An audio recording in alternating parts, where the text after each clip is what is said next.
Alhamdulillah, all praise is due to Allah. Thank you all for gathering, for being here this afternoon. I greet you with the greetings of peace and blessings. Welcome to our program today. It is entitled Islamic and Medical Perspectives on End-of-Life Care. Dr. Mohez, Sayyid Suleiman, esteemed scholars, honored guests, kind sponsors, thank you. I'd like to begin by especially expressing my gratitude to the sponsors who've made this gathering possible. May Allah bless them and reward them, and may He answer their prayers. We're really pleased that you've taken the time to join us today. It's a delicate conversation and a serious topic at the same time. Let me introduce myself. My name is Nzinga Al-Mekki Abdullah Aziz. I spent my childhood growing up between Qom, Iran, and Philadelphia, Pennsylvania, and I returned to Iran as an adult to study Islamic theology at Jamiat al-Zahra, Theological Seminary in Qom, Iran, from 1993 to 1997. I later obtained my master's degree in nursing education from Drexel University, and I've served as a registered nurse since 2016, primarily in the community health setting, but also in home health and private duty nursing. And since 2016, I've specialized in hospice and palliative care. I'm currently employed as a hospice and palliative care nurse navigator in Maryland. And on a daily basis, I speak with patients and their families and their caregivers and help to guide them through the decision-making process as they're faced with really serious illness, potentially life-threatening illnesses. I'm certified as a hospice and palliative care nurse, and I was recently awarded a scholarship by INELDA, the International End-of-Life Doula Association, to pursue training as an end-of-life doula. I want you to imagine these scenarios.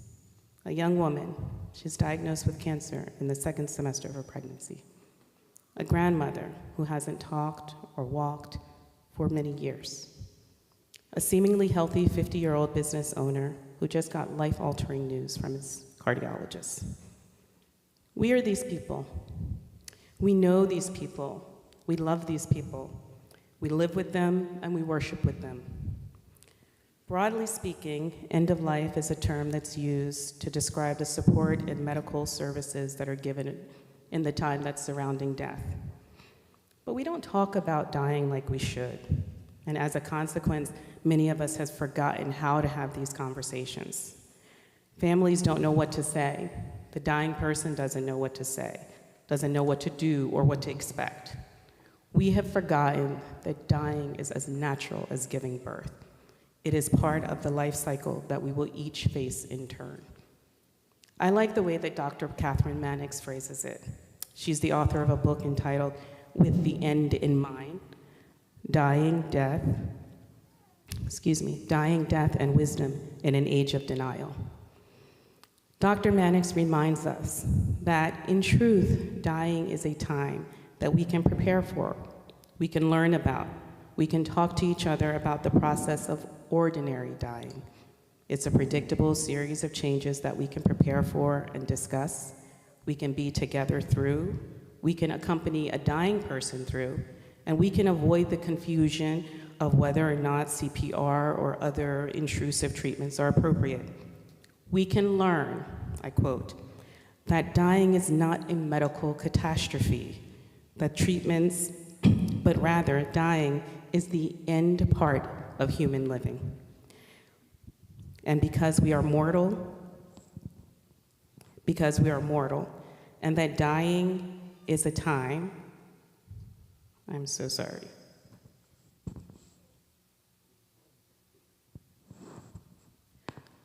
Let me begin again. We can learn to accept that dying is not a medical catastrophe, but rather the end part of human living because we are mortal. And we can learn to meet dying without resistance, without violence, and even sometimes broken ribs. That we can meet dying with quiet dignity, acceptance, and the awe that that moment deserves. So here to learn, we have expert speakers and specialists to share information and their experience and to help us all be better prepared. Our first speaker is Dr. Mohez, and I'll introduce her in one moment.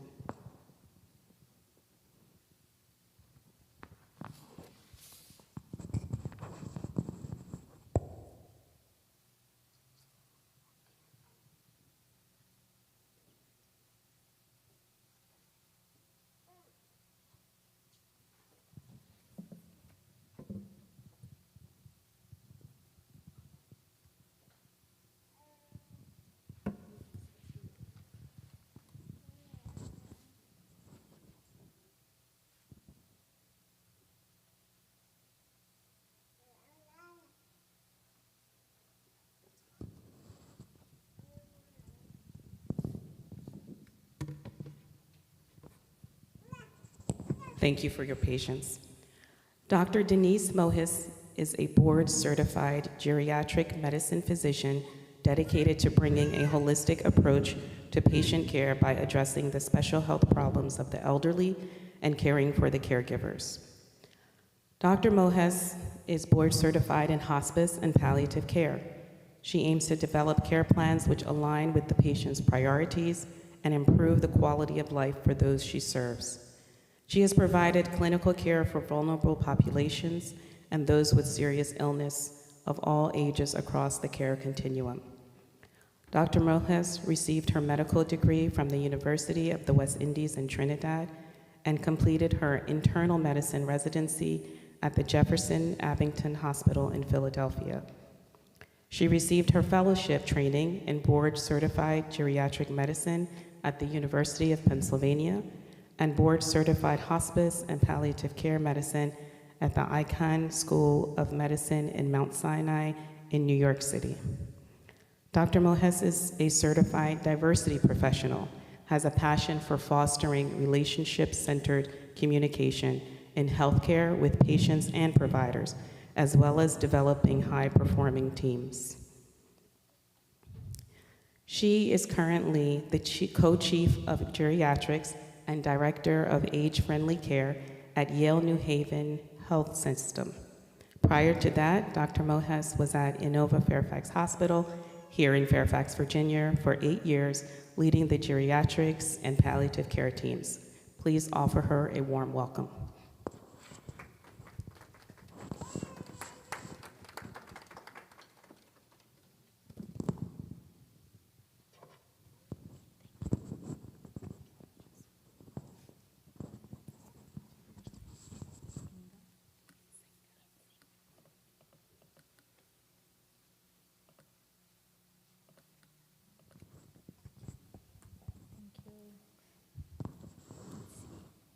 Thank you for having me here today to speak about this topic that I have been walking families through for the last maybe 15 years of my professional life.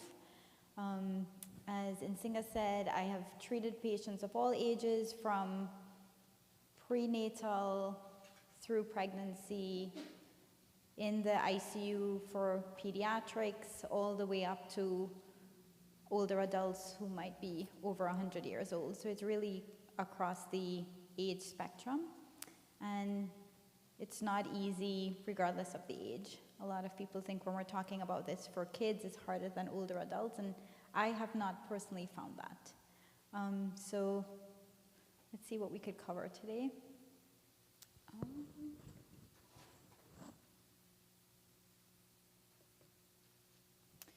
So as Nsinga said, right, so death is not an easy topic, and I see we have a lot of kids in the room, so we'll see how we navigate this today. It's not something we like to talk about. In some circles, it might be taboo to talk about it. Some people have said it's bad luck to talk about it before it happens. It makes it happen faster.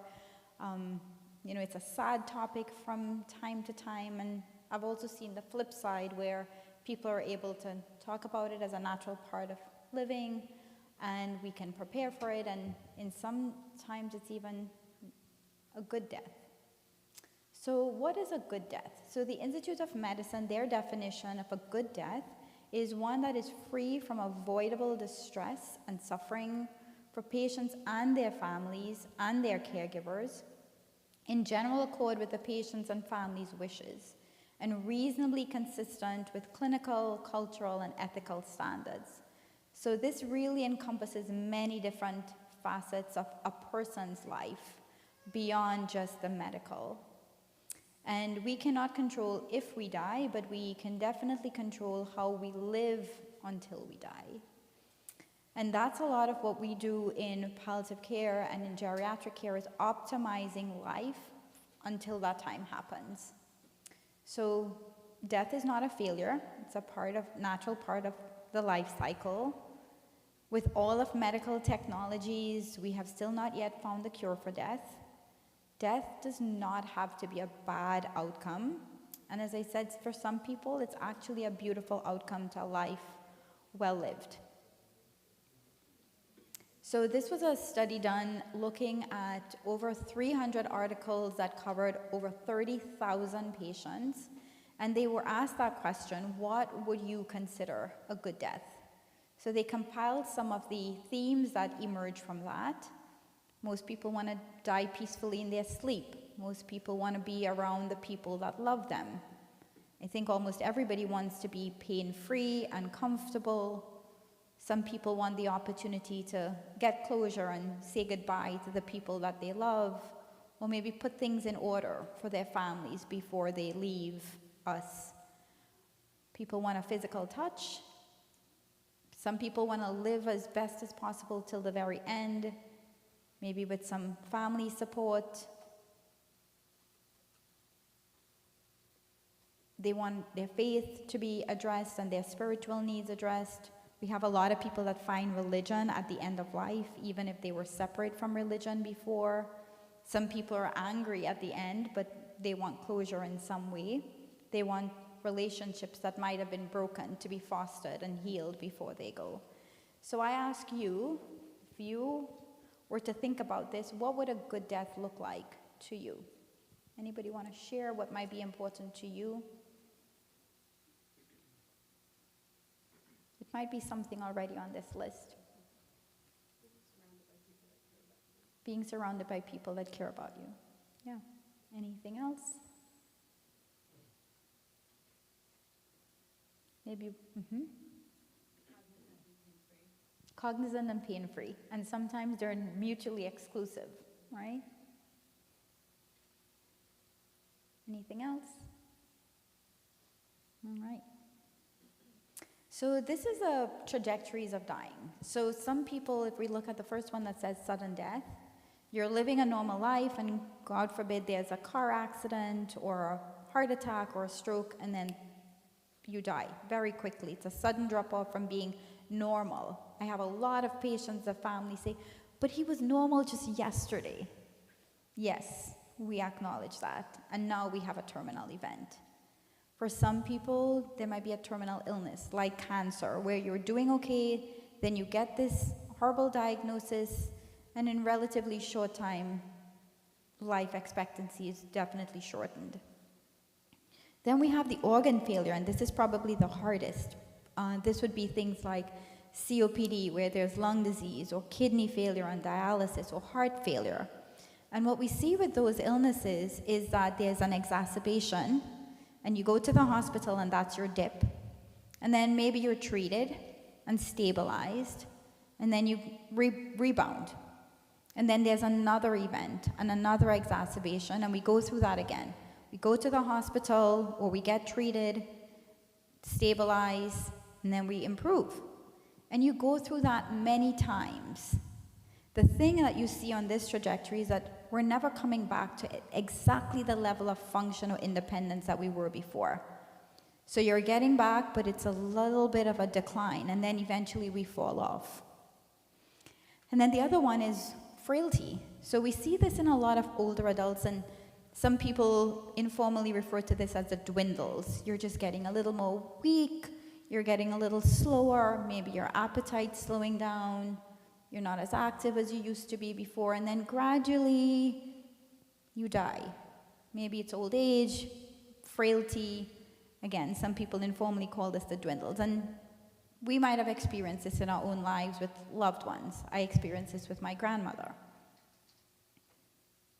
So Nzinga talked about this can happen to anybody, any age. So this was a patient that I actually cared for 10 years ago, and her story really sticks with me, even though I've probably treated thousands of patients since then. So I changed her name just for privacy, so Amina. She was a 38-year-old mother of 2 young children, and she thought she was relatively healthy, just living her life, working, doing things like usual. Started feeling weak. Lo and behold, by the time she was diagnosed, she had metastatic breast cancer. It really was pretty advanced at that time. And within a few weeks period, she had multiple hospitalizations in and out of the ICU. We would stabilize her in the ICU, she would go back to the floor, and then she would be back in the ICU in a few days. couple times we even got her home. And in a short period of time, 24, 48 hours, she would be back in the emergency room, either from uncontrolled pain or shortness of breath, and sometimes even confusion.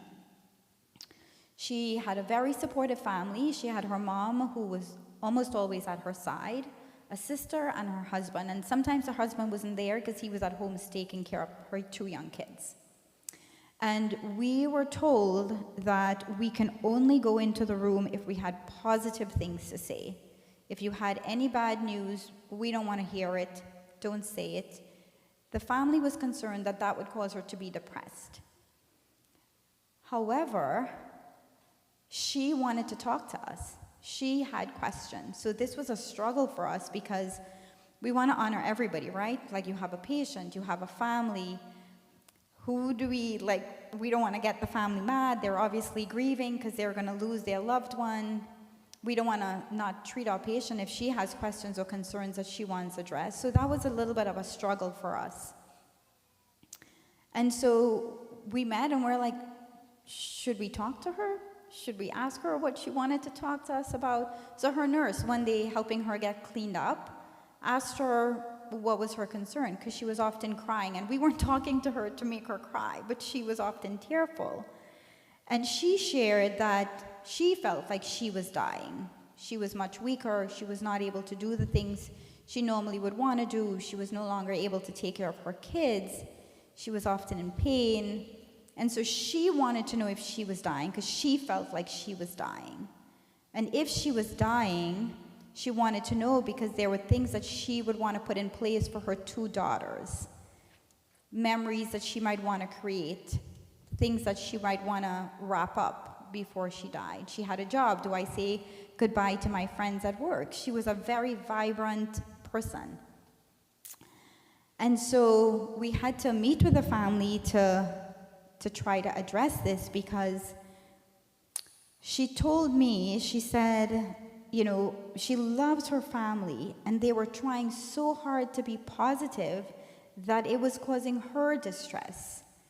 Because every time she would say to her mom, I want to do certain things because I might be dying and I want to put things in place for my daughters, her mom would say, no, you're going to be fine. Stop talking like that. You're going to get through this. And she knew she wasn't going to get through this. And so she said to me one day, how do I convince my family that I am dying without feeling guilty that I am giving up on them? So that was a lot of a struggle. And people would say, well, that's not medical, but it is medical because it's causing her anxiety, it's causing her stress. And when we're treating people, we are treating people, right? We're treating persons, we're not just treating disease. So we were able to bring the family in. We brought her husband, her sister, and her mom in. And we just tried to facilitate her talking about what her concerns were. And it was a lot of tears. But it was tears that really needed to happen because everybody in the family were grieving in their own way. They knew she was dying. They were able to finally acknowledge that. But it was taking her a lot of energy to try to convince them that this was happening. So it was sad. And in the end, she died in the ICU. But before she died, she felt like she was able to say the things that she needed to say. We had a therapist come in and help her meet with her kids so she could say goodbye to them. So she was very grateful, and the family was grateful because they were able to get the opportunity to get words to help her daughters through the next stages. So we think about, if we don't talk about it, then we can't really avail of all of the services that are available. We were able to get a child life therapist. We were able to get her religious leader to come in and meet with the family and help them through this rather than everyone was struggling. And then we were able to address her physical distress as well as her emotional distress. So as we talk about, sometimes we have advance notice that something might be happening. We have advance notice that at some stage we're all going to face the end. And we have the opportunity to start planning ahead. And this is one thing that Amina didn't have the opportunity to do, was to plan ahead. And because we have the opportunity to plan ahead, we call that advanced care planning. We're planning in advance of what might happen. A lot of people start putting together a will for financial reasons. They know who's going to inherit the house. They know who's going to get access to maybe they divide up financial, resources or assets that they might have. I even have people who prepay for their funerals, but they haven't talked about how they would want to be treated at the end. What would be important to them? Who would they want around them? Would they want to be in the ICU? Would they not want to be in the ICU? Would they want to be pain-free? Because we don't talk about that moment, even though we were planning beyond that moment. I have many patients who've already bought their plots. They know where they're going to be. They want to be buried next to my mom or my husband, and they've made lots of plans, but we haven't planned for what the end might look like. And advanced care planning allows us to do that. So there's many different aspects, right? What matters most to me? Are there legal things? Like in Amina's case, she wanted to do some legal documents to protect her kids and to have them have a good future. Are there financial things that we need to plan for?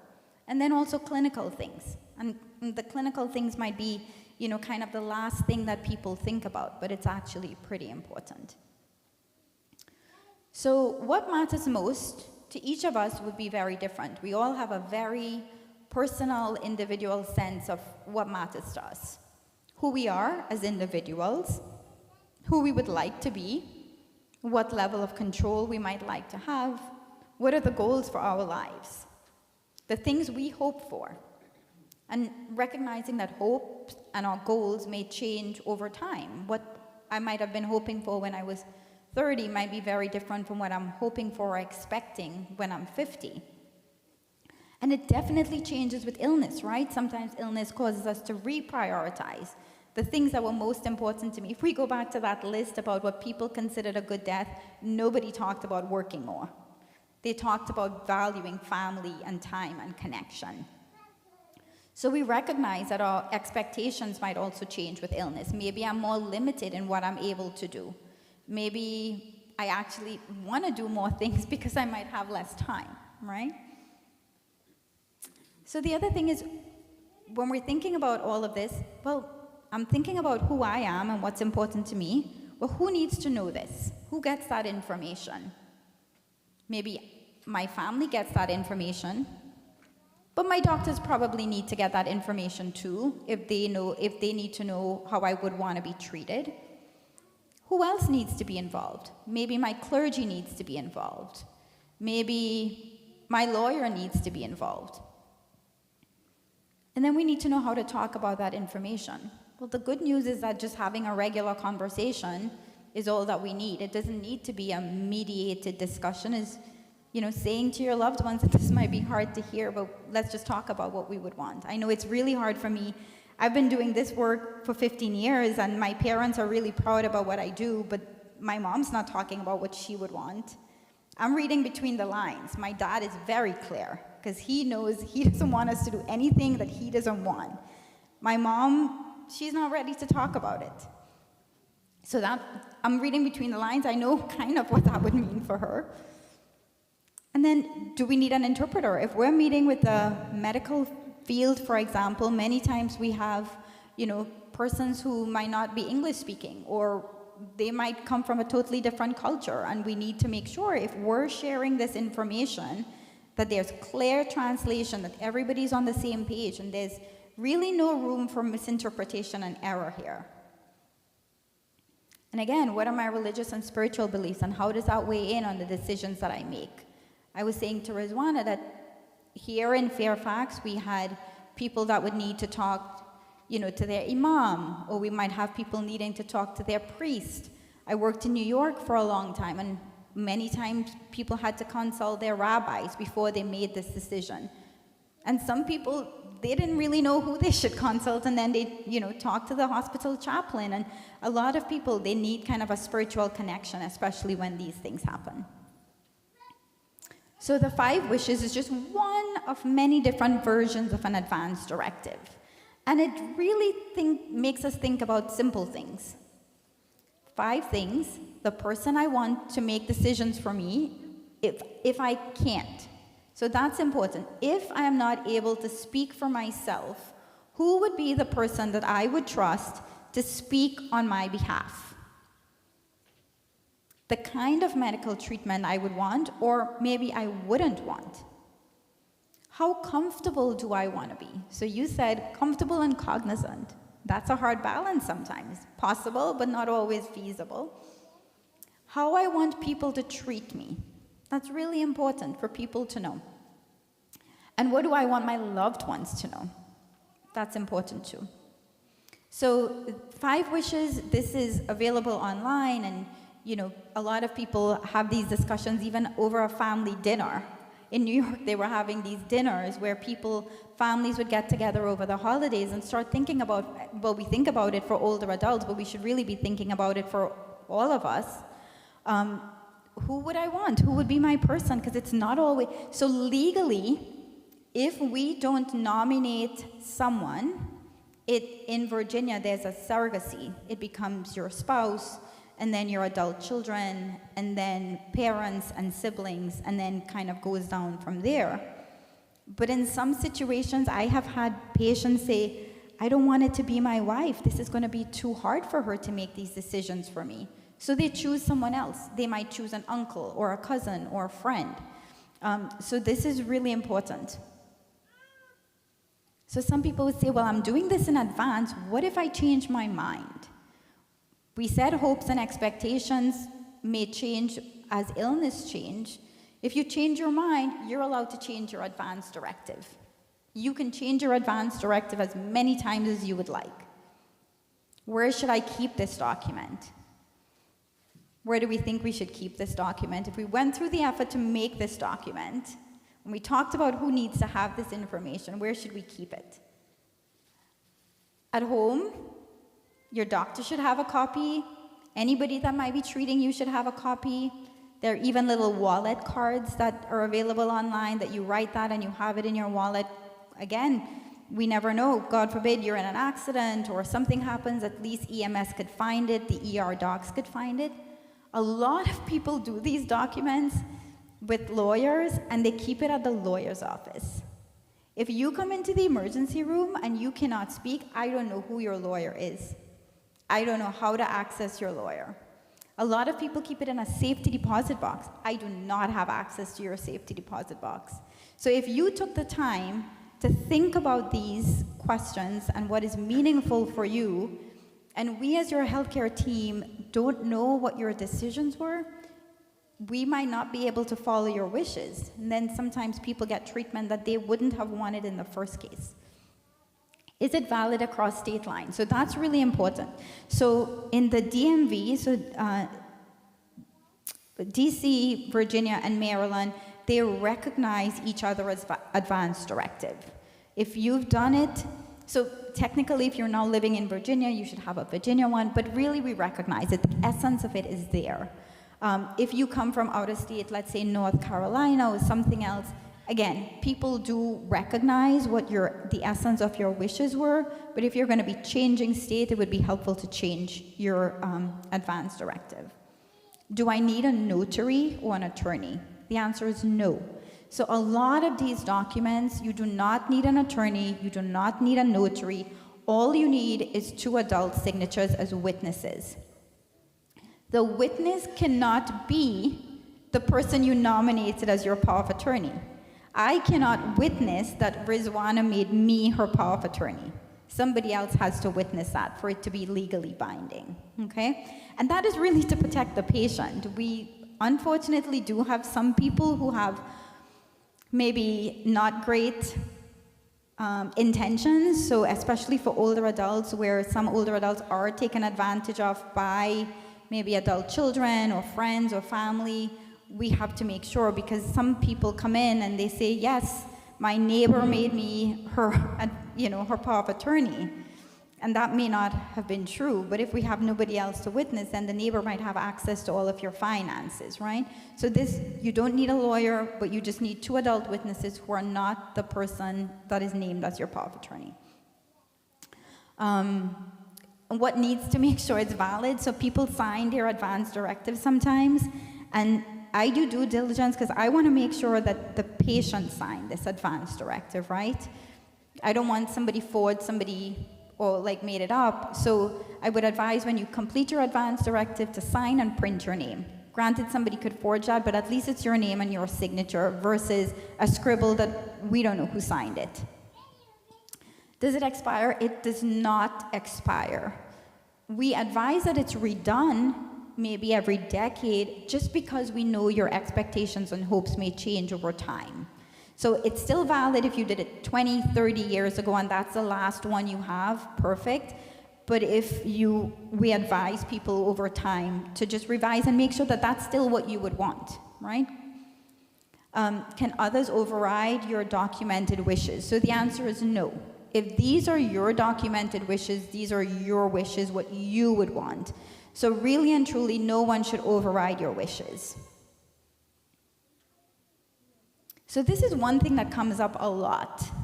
Advance directive does not mean that you have to be a do not resuscitate. And a do not resuscitate does not mean do not treat. We have a lot of people that says, I don't want to make my mom a DNR because I don't want you to not give her the antibiotics that she needs. Two different things, okay?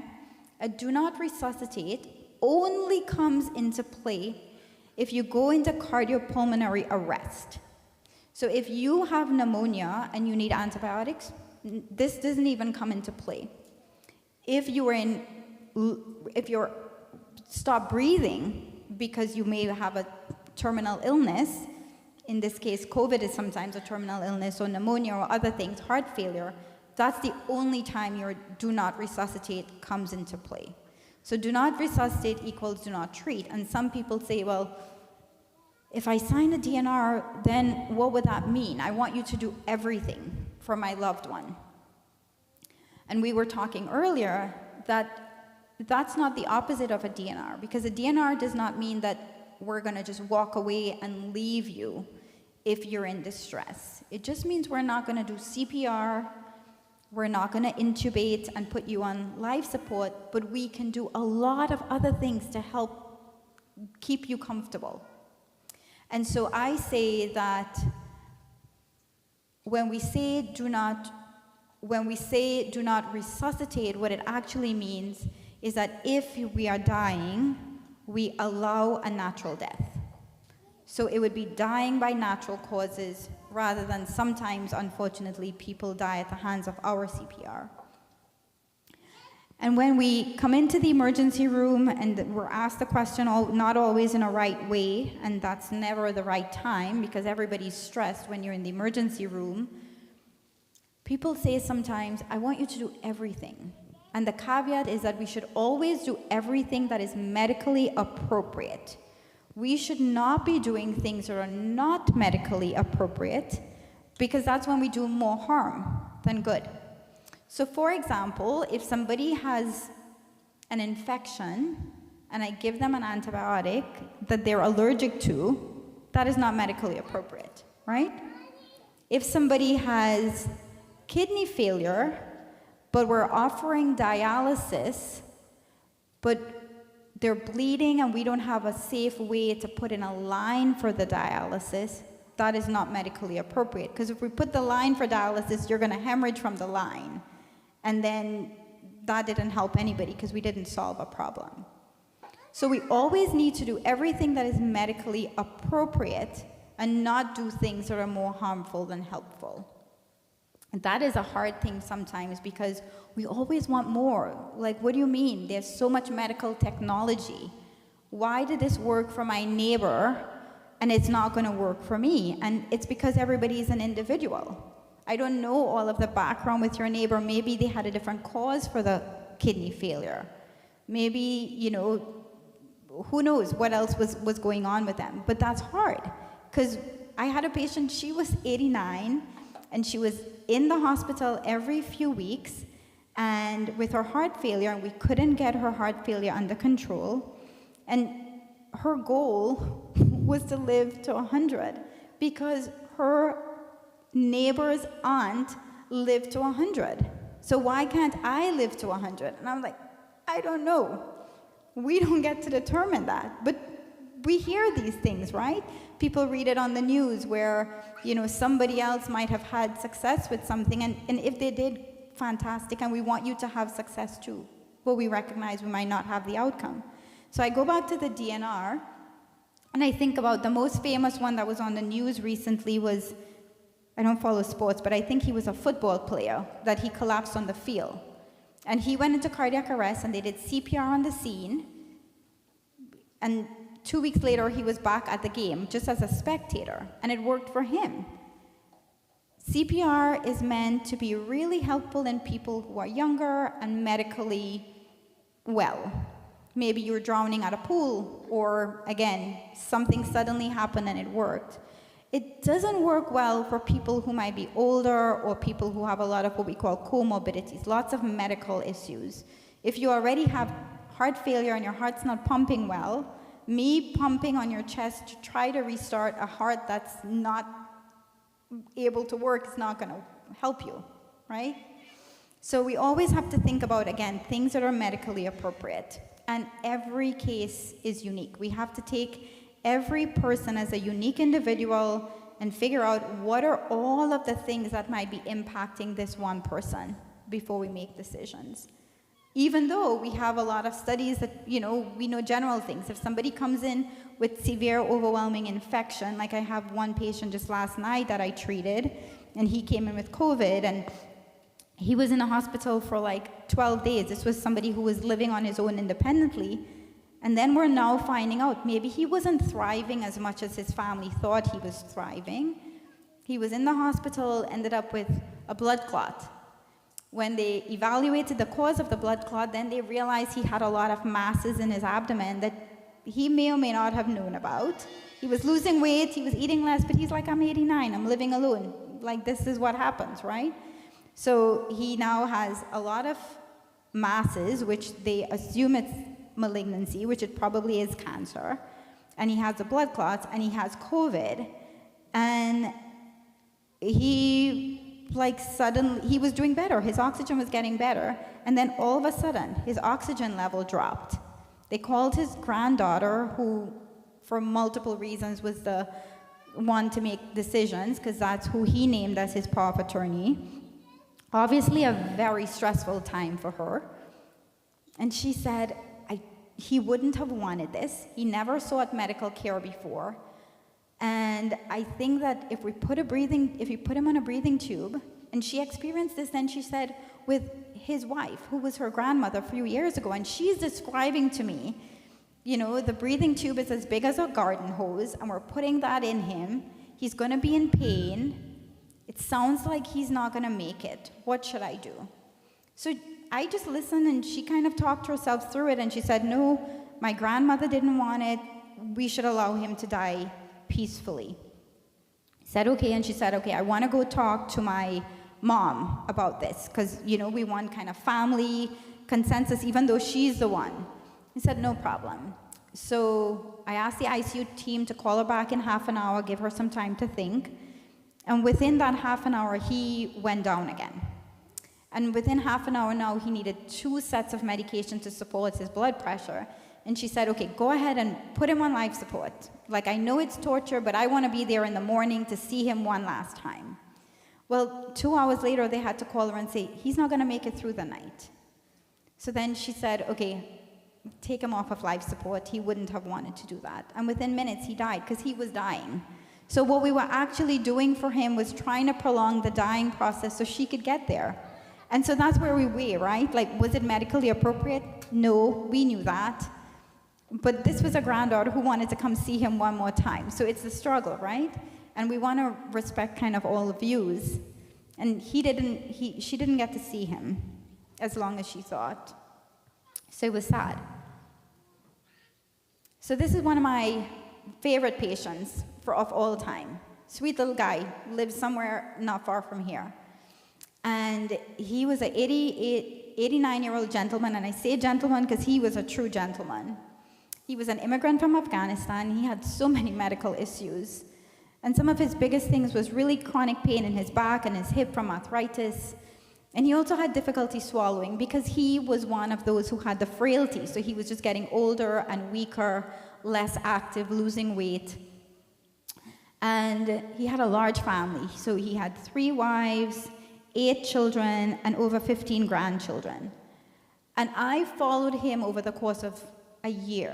I saw him so many times, so when he came in, he knew to look for me. If I saw his name on the list, I knew to even just go say hi, even if they didn't need me.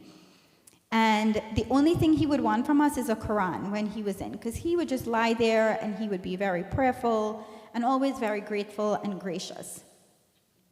And his biggest goal in life was to just eat regular food. But poor thing, whenever he ate regular food, he would choke on his regular food. So his family started giving him like baby food. He didn't like the texture and he didn't like the taste. He wanted regular food. And they were very proud of him, and they would say, you know, he's a fighter, he's a warrior, he survived so much in his life, he's gonna survive this. But he just wanted to eat.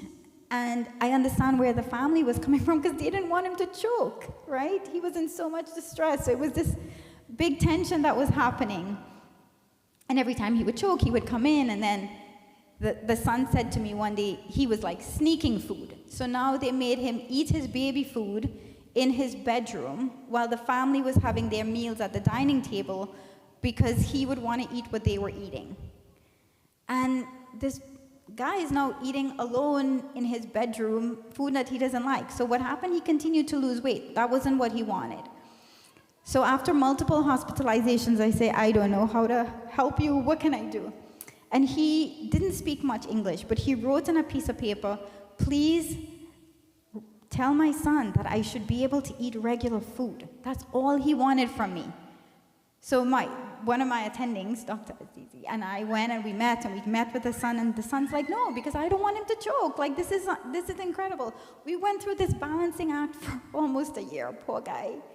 And then eventually he was losing so much weight, the son decided, and this was the hard part, because every time he came in, it was a different family member. So I became a part of their family, and then they were inviting me for meals, and I was like, I'm not coming to eat if he can't eat the food, so it's hard. And the son decided one day, because he didn't want his dad to die.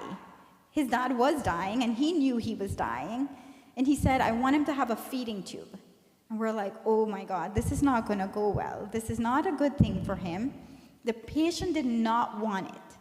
The son insisted, and he was so intense that I think it intimidated us, and I think he was working on intimidating us. So he ended up with a feeding tube. And his last 2 weeks were tough, because not only did the feeding tube allow him to get artificial food directly here, and now he was not allowed to eat by mouth, which was miserable for him, the feeding tube migrated down and perforated his colon. So then he had to have bowel surgery. And he was more miserable. And then they replaced the tube after a while, and now it was causing him so much pain. So we had to give him pain medications, but he was dwindling and he was more sleepy. And then the family said, well, maybe it's your pain medications making him sleepy, so don't give him the pain medications. But he's in pain. So I didn't really know how to best advocate for him, right? So we did this dance for a while, and then eventually, after being resuscitated, because he did have CPR and we broke 3 ribs and he was bruised and we couldn't give him pain meds, I don't even know how to help him and help this family understand what was happening with him. It was tough, and I knew where they were coming from. They did not want to lose him, and they didn't think that he would pass away because he is a fighter.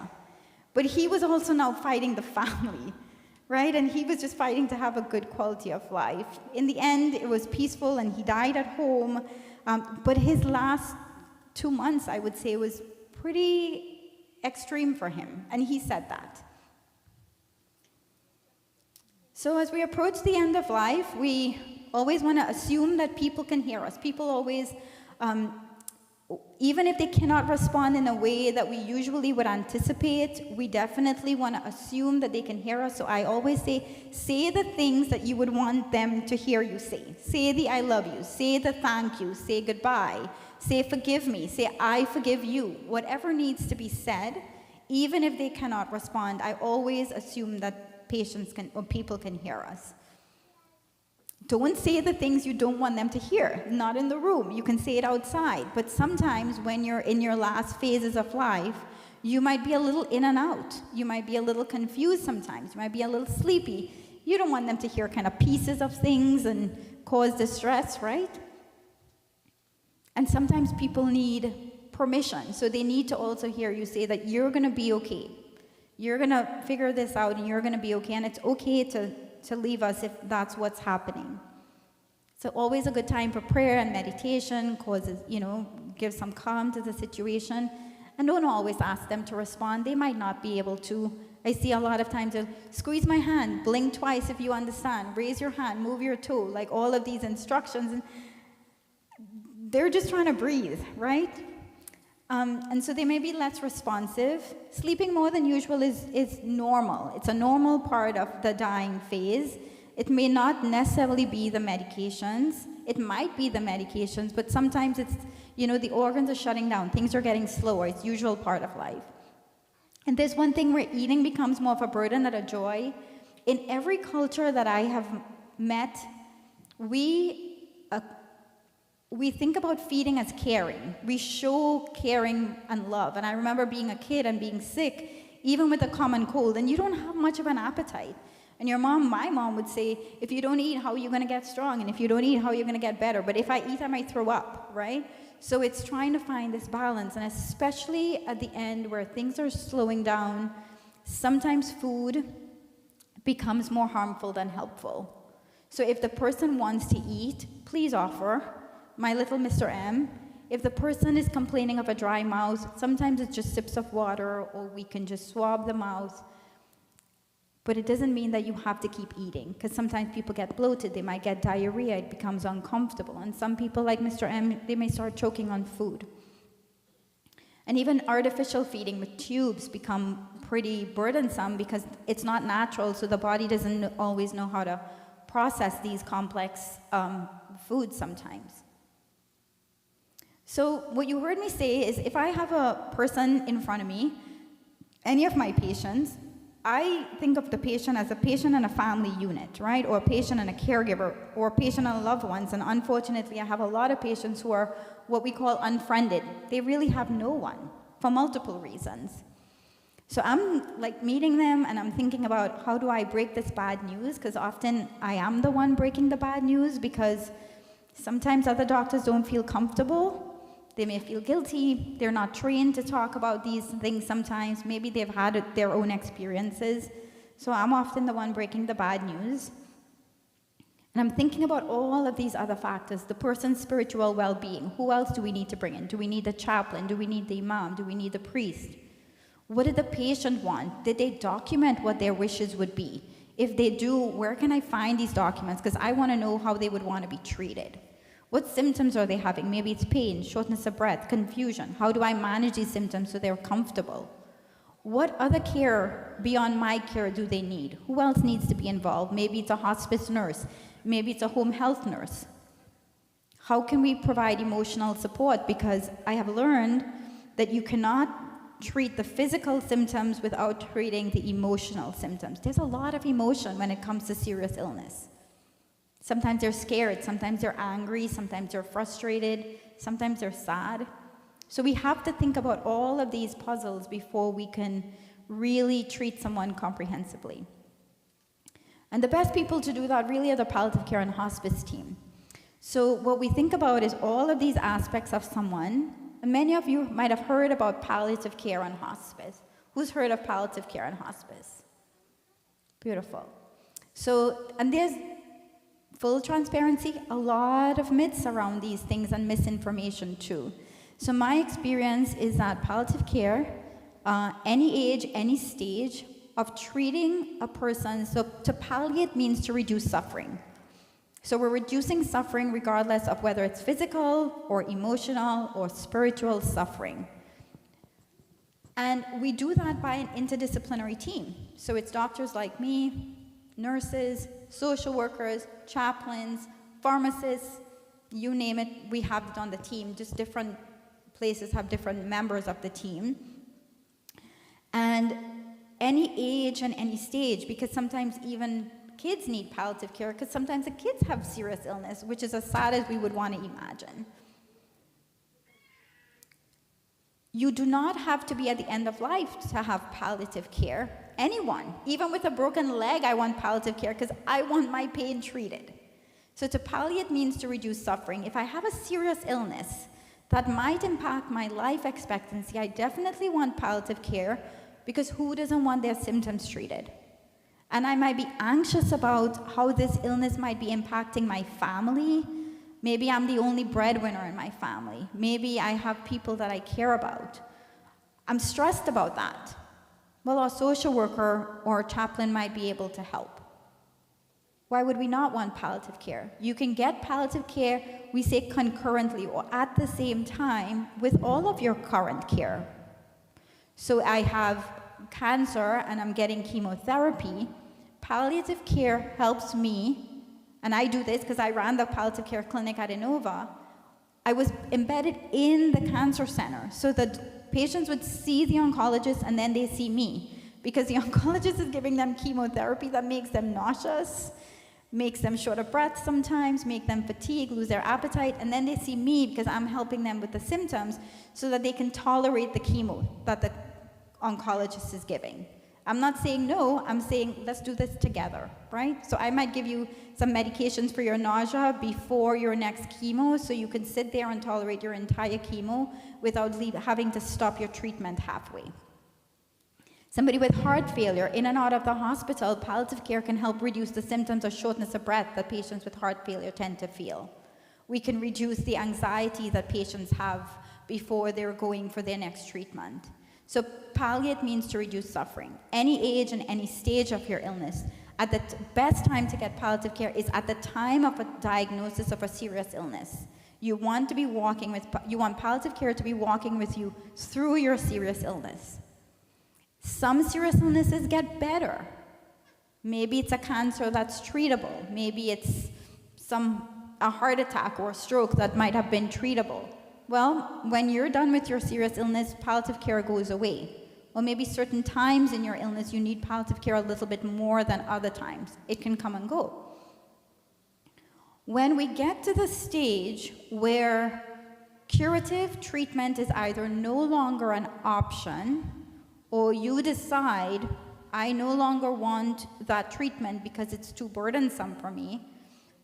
And we would say, if the illness took its natural course, that your prognosis might be less than 6 months, then we get hospice, which is really palliative care in the last phase of life. And that last phase could be 6 months, it could be 8 months. I had one patient who was on hospice for 2 years because she had dementia and she had the dwindles. So as long as she had that terminal illness, which was her dementia, she got hospice care. Hospice does not put an expiration date on you. So the thing that we would say is, would I be surprised if this person went the natural course of their illness? Would I be surprised if they would pass away in the next 6 months? If I am not surprised, if that might happen, then I would introduce hospice care, which is all of the interdisciplinary team that we talked about, physician, nurse, social worker, chaplain, pharmacist, physical therapy, all of the things, to be able to support that last phases of life, because curative treatment is no longer an option. Or maybe the treatment now became more burdensome, so for multiple reasons it's not an option. That's when we get hospice care. So many people think that hospice care hastens death. No, the illness is progressing, but sometimes I hear, well, my loved one was in hospice and within 2 days they died, or 2 weeks they died. And I wonder if we waited too late to get into hospice, because hospice is a Medicare benefit, and really all insurances now really cover hospice. And if you don't have insurance, it's still covered, 100%. Hospice is covered. And you're getting all of these services. Why not take advantage of it for 6 months? Why are we waiting only till the last week or 2 days of life when the person's actually on the way out? The benefit of hospice, too, is that they help support the family through this journey, because we're saying this is an emotional time for everyone involved. So some hospices have child life specialists to help children navigate that their loved one is passing away. They help, the family. And then the hospice benefit, hospices give 13 months. You can correct me if I'm wrong and saying that. 13 months of bereavement support after the person has died. A lot of people need that because you think about that life transition. And for a lot of people these days, because of lots of different reasons, the family is the sole caregiver or the main caregiver for a person who might be dying. That becomes your identity, that's your role. How many people quit their jobs to become full-time caregivers? And when that person goes away, now what do I do? How do I kind of readjust back into society? For some people, for lots of reasons, there's prolonged grieving. So the hospice benefit allows 13 months of bereavement support after the person has died. The other thing is a lot of people say, well, if I enroll in hospice, that means I have to give up all of my other treatments and all of my other doctors and just go home and wait and take morphine. That's also a misconception. So under the hospice benefit, you can still see all of your other consultants. You can still take all of your medications as long as it's helping you. But what we often find is that as you go through hospice and you are getting closer to the end of life, you're more tired. You don't want to go to all of these doctor's appointments and sit in waiting rooms for a long time. Some people, their symptoms might be so burdensome or they want to sleep more than usual. They just don't want to do it. So if you don't want to do it, the hospice medical team can help you navigate those things so you don't have to keep going back and forth to these doctor's appointments. And sometimes, if we're getting closer to the end, some medications that are no longer helpful at that stage in life, it makes sense to stop them because now we're not going to see any benefit. So I think about cholesterol medication, a statin. Many people are on statins. Well, we're looking at 10-year benefit. If I only have 6 weeks to live, why am I taking a medication that's going to see 10 years benefit, right? And it has a lot of side effects. So we start weighing the pros and cons of everything because especially we're saying your appetite might be slowing down, you might be more tired than usual, your swallowing may become more difficult as we get to the end. So now we're picking and choosing what you can take. If I have 10 medications, what do I really want if I have symptoms? Is I want my symptoms controlled. So maybe I'm going to give up my statin and instead of that I'm going to take my pain medication because I'm having pain. So it becomes really prioritizing what's important. So if you're enrolled in hospice in the last 2 days and you're having a lot of pain and you can't swallow your pills, I'm not going to give you all of the medications that you were taking before when your life expectancy might have been different. I'm going to focus on certain things, managing your confusion, maybe managing your shortness of breath and managing your pain so that when your time comes, you're comfortable and peaceful. Because your statin's not going to help you be comfortable and peaceful. But you don't have to give up your docs. We encourage people, even some primary care docs. Well, you're going to know this. A lot of primary care docs don't feel comfortable managing people at that stage in life. So they say, hospice involved, I'm going to walk away and let the hospice team manage this. We want your primary care doctor who might have known you for a really long time to please stay involved so that if things are changing and you know the patient and you know the family better than we do, then we can collaborate, right? I have this expertise in the symptom management and you have the expertise on the patient and family. Let's work together. But a lot of primary care docs, they don't have the time and for many other reasons, they can't stay involved.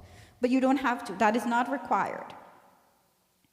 So here's a lot of other information because there's so much more that we could cover, but we can't. This would be, I'm clearly passionate about this. I could do this for days and weeks and run workshops. Where can I find more information? So VirginiaAdvanceDirective.org has a lot of information. It can guide you and patients and their sites for clinicians, and there's also a part for patients and families to navigate forms and information. All of these are free resources. You can download them. They're all free and lots of information. So thank you. I'm going to pass to you. Thank you for your time. Thank you so much, Dr. Mohes, for an informative and very engaging discussion. I know that everyone had a chance to listen and inshallah to learn a lot. Dr. Mo has covered a lot of territory and a lot of important topics. And one of the things that really sticks with me is having these conversations and what it means to take the time to talk. Having the chance to talk about the things that people value, which tend to be family, time, and connection.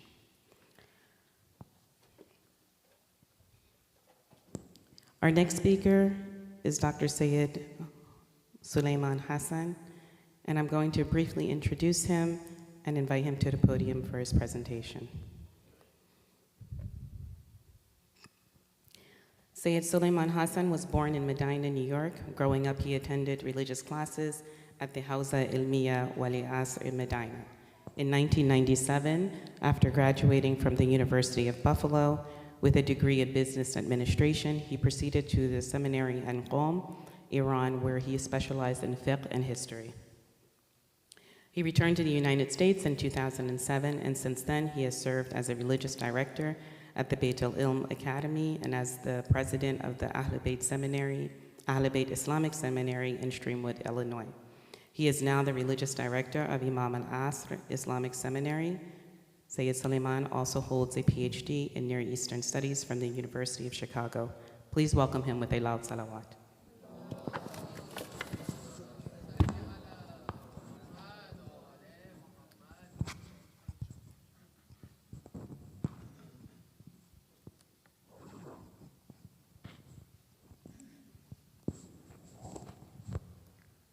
Bismillahir Rahmanir Rahim.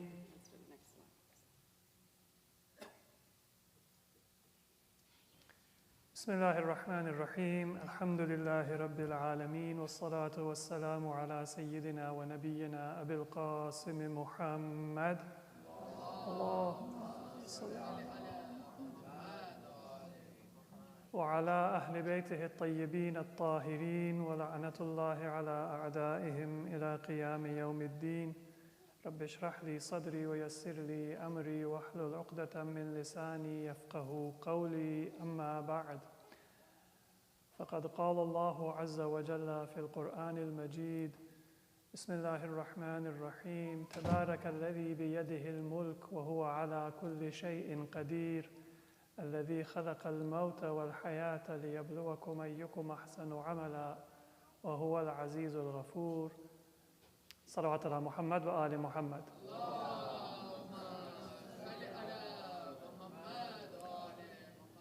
Assalamu alaikum, peace be with you. Thank you, Dr. Mohes, for a very informative and detailed presentation.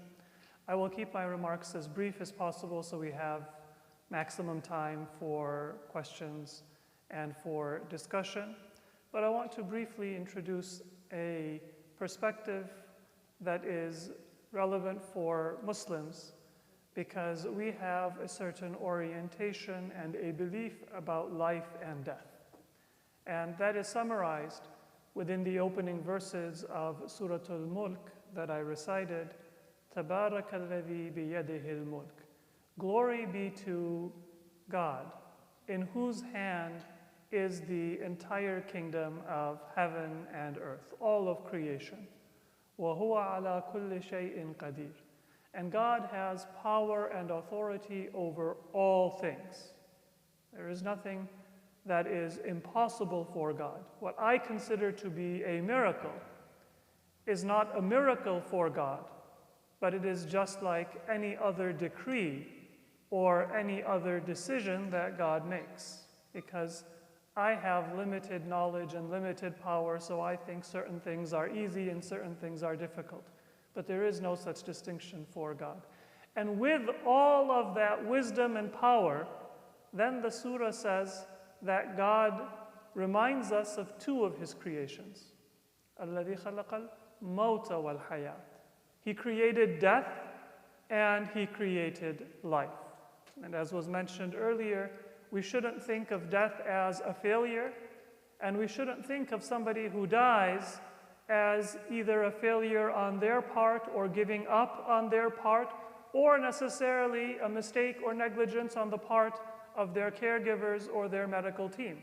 God has created first death and then life, because that is part of the beautiful cycle of our existence, لِيَبْلُوَكُمْ أَيُّكُمْ أَحْسَنُ عَمَلًا, in order to test us to see which of us is the best in actions and in character. وَهُوَ الْعَزِيزُ الْغَفُورُ. And God is mighty in power, but He is forgiving in His compassion and in His mercy.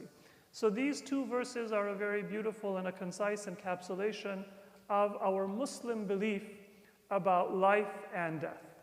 So the first point that I would like to say is that as Muslims, we don't believe that we own our bodies or our existence, but rather our body, our life, is a gift from God. He is the one who decided to create us and place us within a certain family.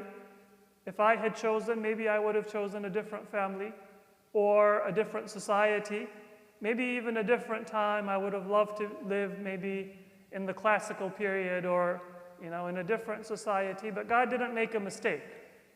He didn't give me the wrong mother or the wrong father or the wrong family or the wrong citizenship or the wrong day and age in which He created me. We believe that that is in accordance with God's wisdom.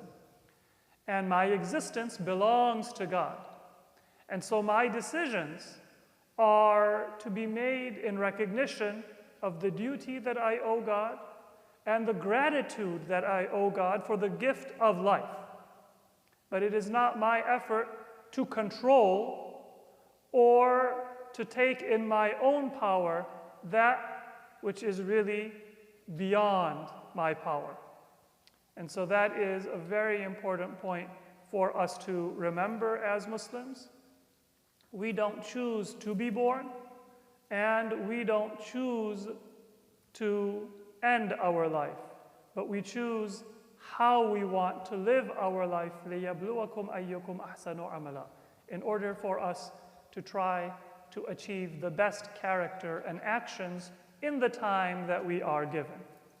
And that is, in fact, a removal of a burden from our shoulders and from our families' shoulders.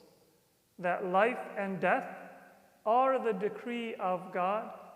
They are in accordance with a greater wisdom than we possess and a greater power and mercy than we can understand or that we are capable of possessing.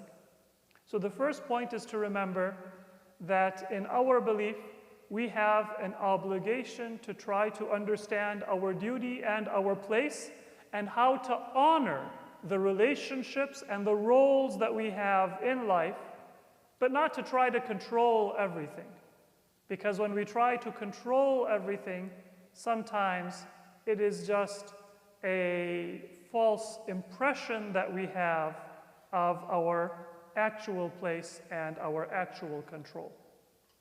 The second and related point is that we do have a certain amount of autonomy and choice that is given to us by God in our existence, and that is given to us by our religion within our Islamic teachings. It would be very easy for us to say that there is a clear, hard and fast ruling on every medical decision or non-medical decision that we have to make in life. But if you're familiar with the Islamic process of scholarship, every individual is given that autonomy and that responsibility to choose an expert or a scholar to follow the religious guidance of. And that means that you're not always going to get a yes or no answer to every complex question. And there is agency, and there are sometimes difficult conversations and choices that are required. But in view of the first point, that life and death are creations of God in His wisdom and mercy, and that our job is to see what our responsibility to God is, and our volition and our agency is within the limits given to us by God, we have one primary task, which is not to see what would I want at the end of my life, or what would my loved one want, but also what is it that God would want? What is the right and what is the honorable thing to do? And as part of the right and the honorable thing to do, of course, is to be aware of your needs and your wants, and the needs and the wants of your loved ones. But that is within the confines of a recognition that there is a power and an agency greater than any human agency involved in our lives and in the lives of our loved ones. And that should give us reassurance, and that should give us the confidence to make whatever decisions we can with uncertainty, sometimes with a great deal of pressure or stress, and with a great deal of worry and concern, but the knowledge that we are not alone in making that decisions, and the knowledge that God does not expect us to be perfect or all-knowing, gives us peace, and it gives us confidence to make those decisions. The third point that I would like to emphasize is that in Islam, there is an emphasis on the sanctity of life.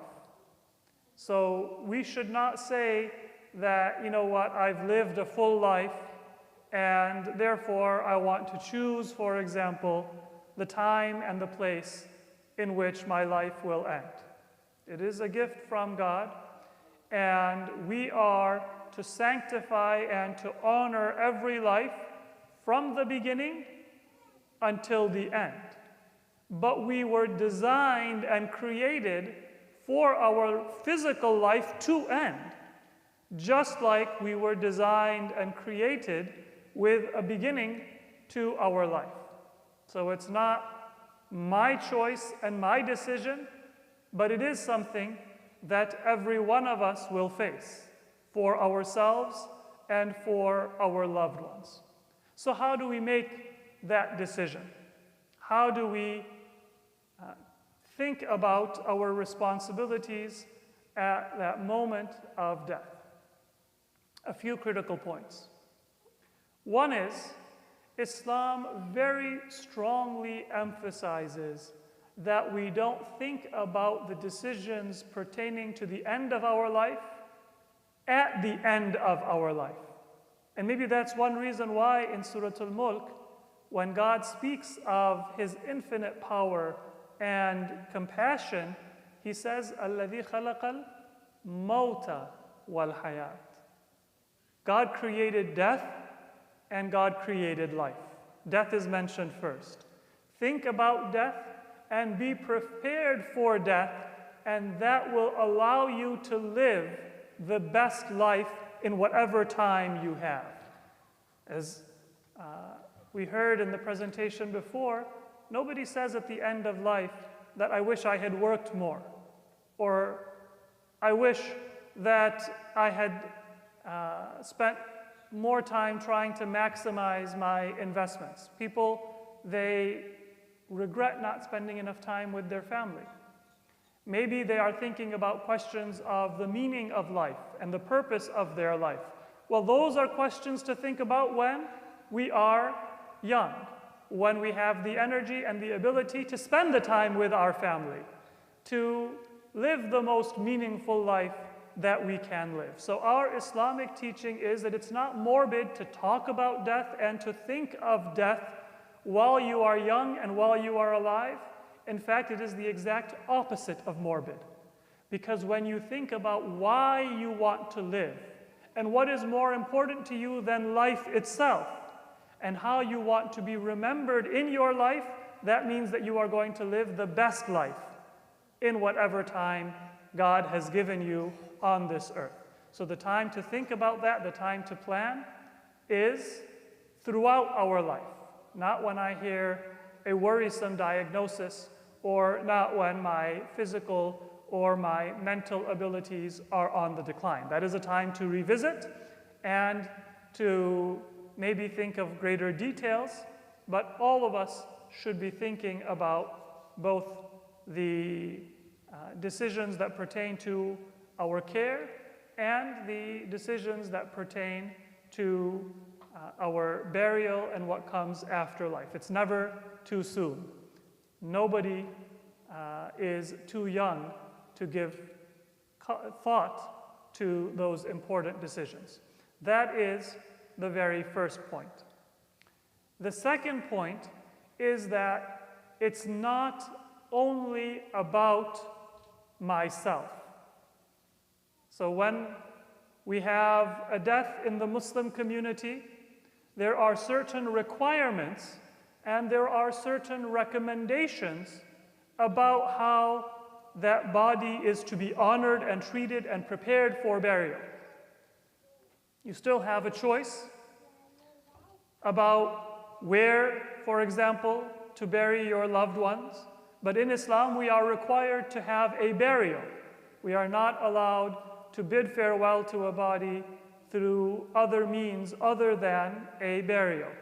So there is agency, there are choices, but then there are also some teachings that we have that this is a requirement. This is right. This is preferred. And it is important for us to remember for ourselves and for our loved ones that those requirements, they are designed both to honor the life, also to bring a consensus and an ability for a community to come together, to honor, to grieve, to console, to remember the life and the passing of a loved one. So when I am thinking about my preparations for end of life or after my passing, I'm not just asking the question, what do I want? But I'm also asking the question, what is right? And a big part of what is right is what is going to make that difficult time easier for my loved ones and for my family. Sometimes when we avoid a question, then what we are really doing is we are just putting an inordinate amount of stress on the shoulders of a loved one when they are going to be going through a difficult period in their life. They're going to be grieving, or they're going to be worrying, or they're going to be praying on their own behalf as well. And so I shouldn't just think about what I would want, but I should be thinking about what is right.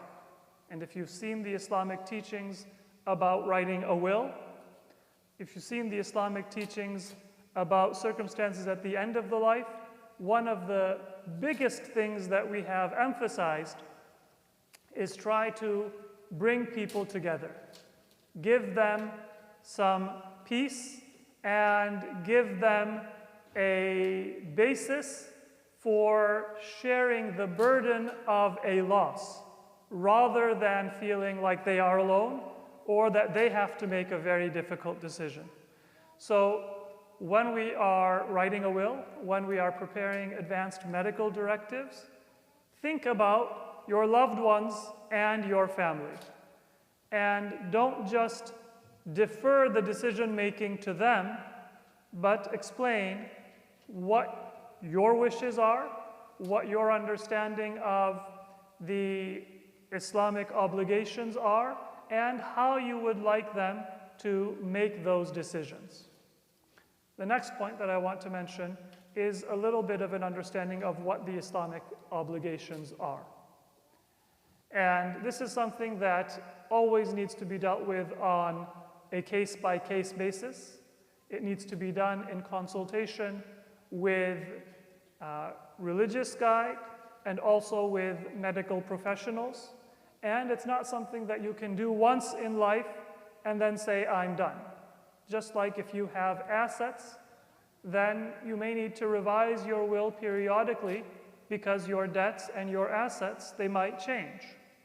If you have young children, you may need to change periodically your directives about who should maintain their custody and make decisions for them at different stages of their life, because that might change based on their age, based on their needs, and based on who among your family, your loved ones, is available for them. The same thing applies with your health.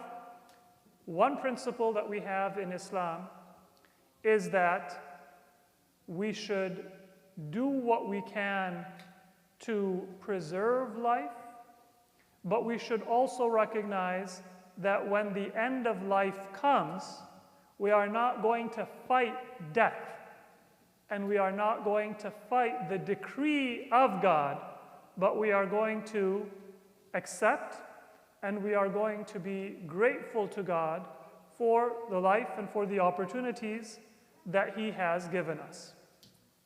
It's a matter of consensus among Islamic scholars that if there is a reasonable treatment that can prolong life, it is my obligation to seek that treatment and not to give up. But then what happens when a person is, as described by Dr. Mohis, in a case where the life is gradually coming to an end? At what point are we able to say that I don't want to seek aggressive or additional treatment? Is there ever a point where that is permissible? And the answer to that is yes. But there are differences among different Islamic scholars and thinkers about exactly when that point is reached. And my purpose here is just to give you a general outline so you have a framework, but then of course it's each of us to do the homework in order to consult and contemplate and discuss with our loved ones so we have a clear understanding and clear directives for our own life. As a matter of consensus, if there is severe hardship or what is called in Arabic haraj in continuing or initiating a treatment, then it is not necessary to initiate or to continue that treatment. This is one of those clear-cut cases. Severe hardship is defined as a hardship or a difficulty that a normal person is not expected to bear. So I don't have to go out of my way and bear that pain or that hardship if a normal person would not be expected to bear it. Then Islam says that even if you think you can do it and you can tough it out, it's not required for you. That can be pain, it can be emotional difficulty, it could be a financial burden. If, for example, it would require you to sacrifice everything that you own or put your own health in jeopardy to be able to continue a certain treatment. If it reaches a point where it is a hardship or a burden that a normal person would not bear, Islam has said that that is not a requirement. And there comes a time when a person may be nearing the end of their life when an aggressive treatment, it may cause injury, it may cause pain, it may cause emotional suffering, and it would reach that status. At that point, you are not honoring a life, and you are not trying to preserve a life by continuing an aggressive treatment, but you may be causing pain or suffering to that person. This much is a matter of consensus, and that standard of haraj, or severe hardship or difficulty, is accepted and agreed upon by all authorities of Islamic law. And once again, that could be physical suffering, or it could be emotional hardship or suffering, or it could be financial hardship or burden. Now, in this country, many people have insurance, but there are cases where that burden is also relevant here or in other societies. Then there is another standard which is mentioned by some of our scholars. In particular, I will quote one of our recently deceased scholars, Sayyid Muhammad Sa'id al-Hakim.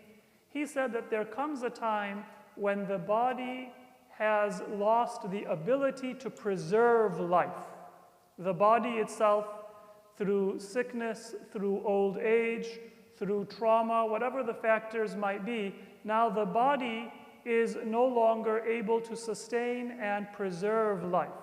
And it might be possible through machines, through pharmaceuticals, to prolong a person's existence, prolong their breathing or prolong their heartbeat.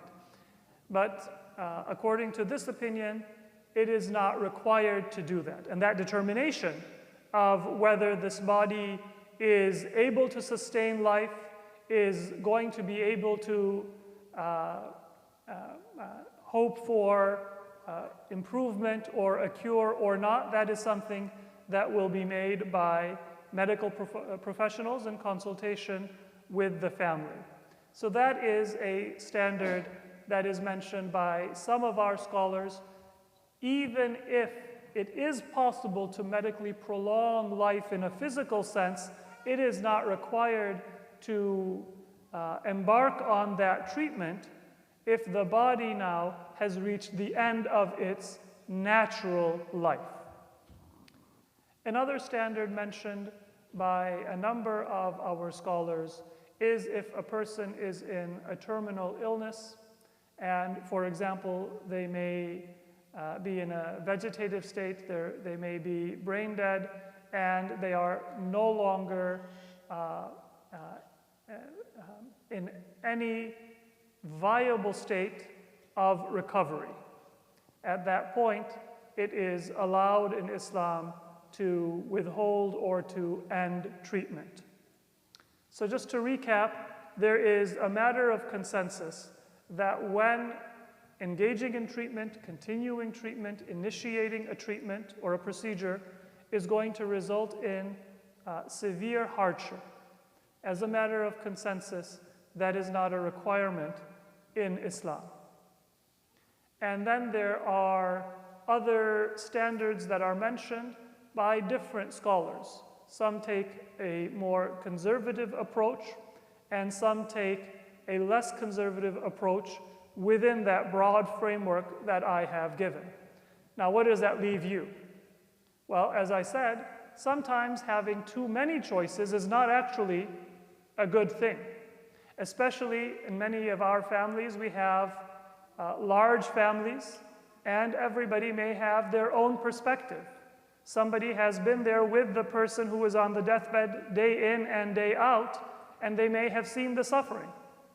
And somebody may live a few hours or further afield, and they may not have seen enough of their loved one, and so they want to spend as much time as possible. And so because of their different vantage point, both of them expressing their love and both of them in full sincerity, they may have a different perspective about how aggressively a treatment should be pursued.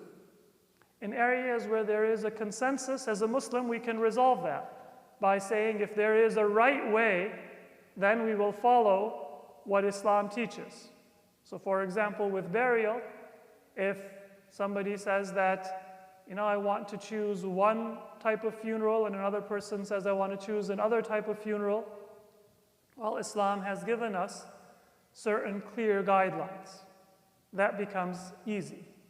But in certain areas, you do have a choice. So how do you make that decision? One thing that I will say is that you don't need to sweat too much about which scholar or which scholarly opinion you need to follow. Take a look at the most qualified and the most recognized scholars in the contemporary Muslim world. And all of those at that senior level, they are of comparable scholarship and expertise. Within that, you can choose the ruling that you are most comfortable with. And from an Islamic perspective, from a theological perspective, that doesn't mean that you are picking and choosing your spiritual path based on your personal preference, because that's something that we as Muslims do not want to do. We don't want to go shop around for the easiest way to do things. We want to try to do what is right. But you don't need to sweat that decision too much or overburden yourself. Among the range of opinions that exist among the qualified scholarship, you can choose one or the other and make that clear for yourself and for your loved ones, so that it takes at least part of the burden off of their shoulder. It is still going to be a difficult and a stressful time. Another thing that I would recommend, and this is something that I've seen commonly, is that because of confusion, because of maybe differences, families will often call a number of different people or a number of different scholars to get a religious guidance or opinion. And that is meant to be something that will guide you and help you in making the best decision that you're able to do, and in getting peace of mind with your decision. But if you have 5 family members at the hospital or at home having a discussion, and they call 5 different people, and those 5 different people say 5 different things or word it slightly differently, and then there is a different understanding, well, then you haven't really brought a better decision, and you haven't really brought peace of mind. A lot of that begins from the person, him or herself, and it also is something that the family should do. Try to reach a consensus among yourselves, not necessarily about what decision you're going to take, because you may not have the expertise or you may not be ready, but at least how you are going to go about the decision. Reach a consensus about whom you are going to consult and in what order. And ideally, if you want to consult with multiple scholars or religious advisors, there's nothing wrong with that, but ideally have the same person or the same 2 people reach out to all of those scholars that you are going to consult with, so that they're able to integrate the answers and then discuss it with the family. Because remember, the goal of that consultation is to make the best decision that you are able, and to give confidence and peace of mind about the decision that you are going to make. So these are some basic points that can guide us Islamically. We believe that life belongs to God, it comes from God, and therefore we cannot decide to end life any more than we can decide to begin life. We cannot decide to end our life any more than we can decide to end another person's life. But life does come to an end, and we accept that, and we are grateful for the gift that comes from God. When there is a point of severe hardship, it is a matter of consensus among Islamic scholars that stopping treatment is permissible. And when it is not that point of severe hardship, but there may be a lack of benefit to further treatment or other risks, then there are differences of opinion, and the best advice that I can give is to do your homework, contemplate, consult, and reach an understanding of what you consider to be the best or the right course of action for yourself and for your family. Communicate that with your family so there isn't confusion or added burden at a very vulnerable time. And the last thing that I want to say is that there are some teachings that we have in Islam about the deathbed, what is known as ihtidar. And that is the point at which the body is transitioning to the hereafter. And in the midst of sometimes a sudden medical emergency or so many other issues, some families forget about that. But it is our belief that our destiny and our spiritual well-being is determined on a spiritual level before it is determined on a physical level.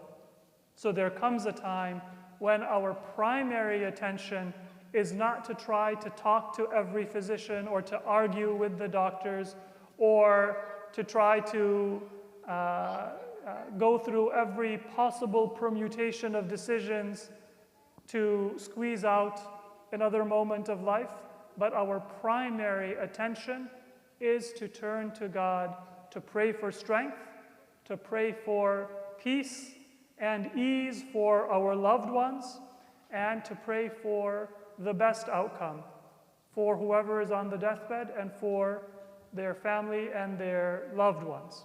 And that is something that is a key priority of the Muslim teachings about the deathbed. Put the person in that state at ease. Stay with them. Orient them towards the Qibla if you are able to do so, if they are at home or in a hospice or in a hospital. Have recitation of dua and recitation of Quran audible to them, and restate your fundamental beliefs, what is known as talqeen, to give them reassurance and to ground them in their faith and in their beliefs at that time. So these are teachings that we have in Islam, and the goal of those teachings is to orient us in our faith, to give us strength and to give strength to a person who is on their deathbed. And I am very thankful for the opportunity to discuss these issues, and I hope that this is an opportunity for us to begin a conversation with our families, not just those of us who may be reaching old age, but all of us, whatever our stage of life is, to think about how to live the best life that we can, and to think about preparing ourselves and our loved ones for a transition that is going to come for all of us, but we don't know when it is. Assalamu alaikum wa rahmatullahi wa barakatuh.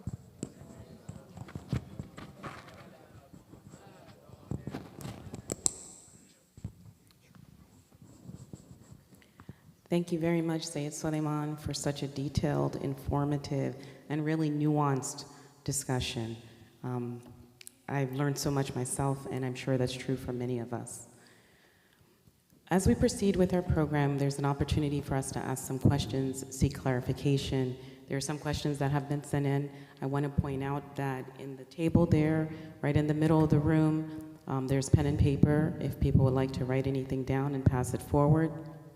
Please, as you ask your questions, do not be overly descriptive so that that we risk any breach of confidentiality and share information that should not be shared. And in the way that the questions are being answered, what we can offer is some perspective and some guidance, but obviously not specific medical advice or anything that's too detailed. If that is necessary and required, then it can be done so privately.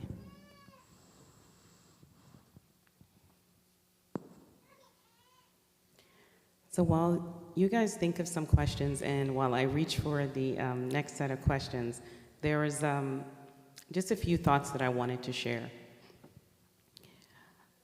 In Sayyid Suleiman's discussion, he talked to us about, especially at the end, about some of the most important moments that happen as a person is sitting, or resting, I should say, in their deathbed and their family are gathering around them. One of the ideas that I read about are some of the most powerful moments that can happen at that time. People feel the need to share and to connect and to empty their hearts, sometimes empty their souls of some powerful points that they've neglected over time. Thank you. I'm sorry. I forgive you. I love you. People seek to offer gratitude, to seek redemption, to grant forgiveness, and express love in those moments. But as we're all sitting here today, one of my personal requests, and one of the things that has been brought up throughout our discussions today, is not to wait for those moments. that the opportunities to offer gratitude, seek redemption, and grant forgiveness and express love exist with each of us every day, and that there's no need to wait to have those discussions.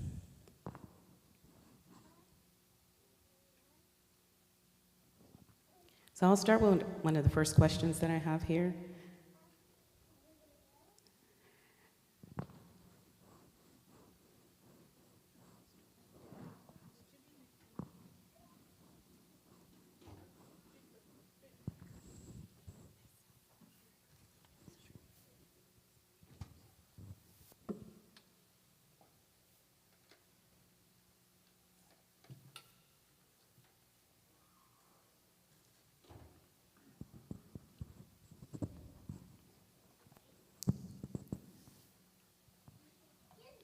Okay, the first question being that what other methods of pain relief besides opioid-based methods and medications like morphine are available? Do I have to use an opioid? Do I have to use morphine?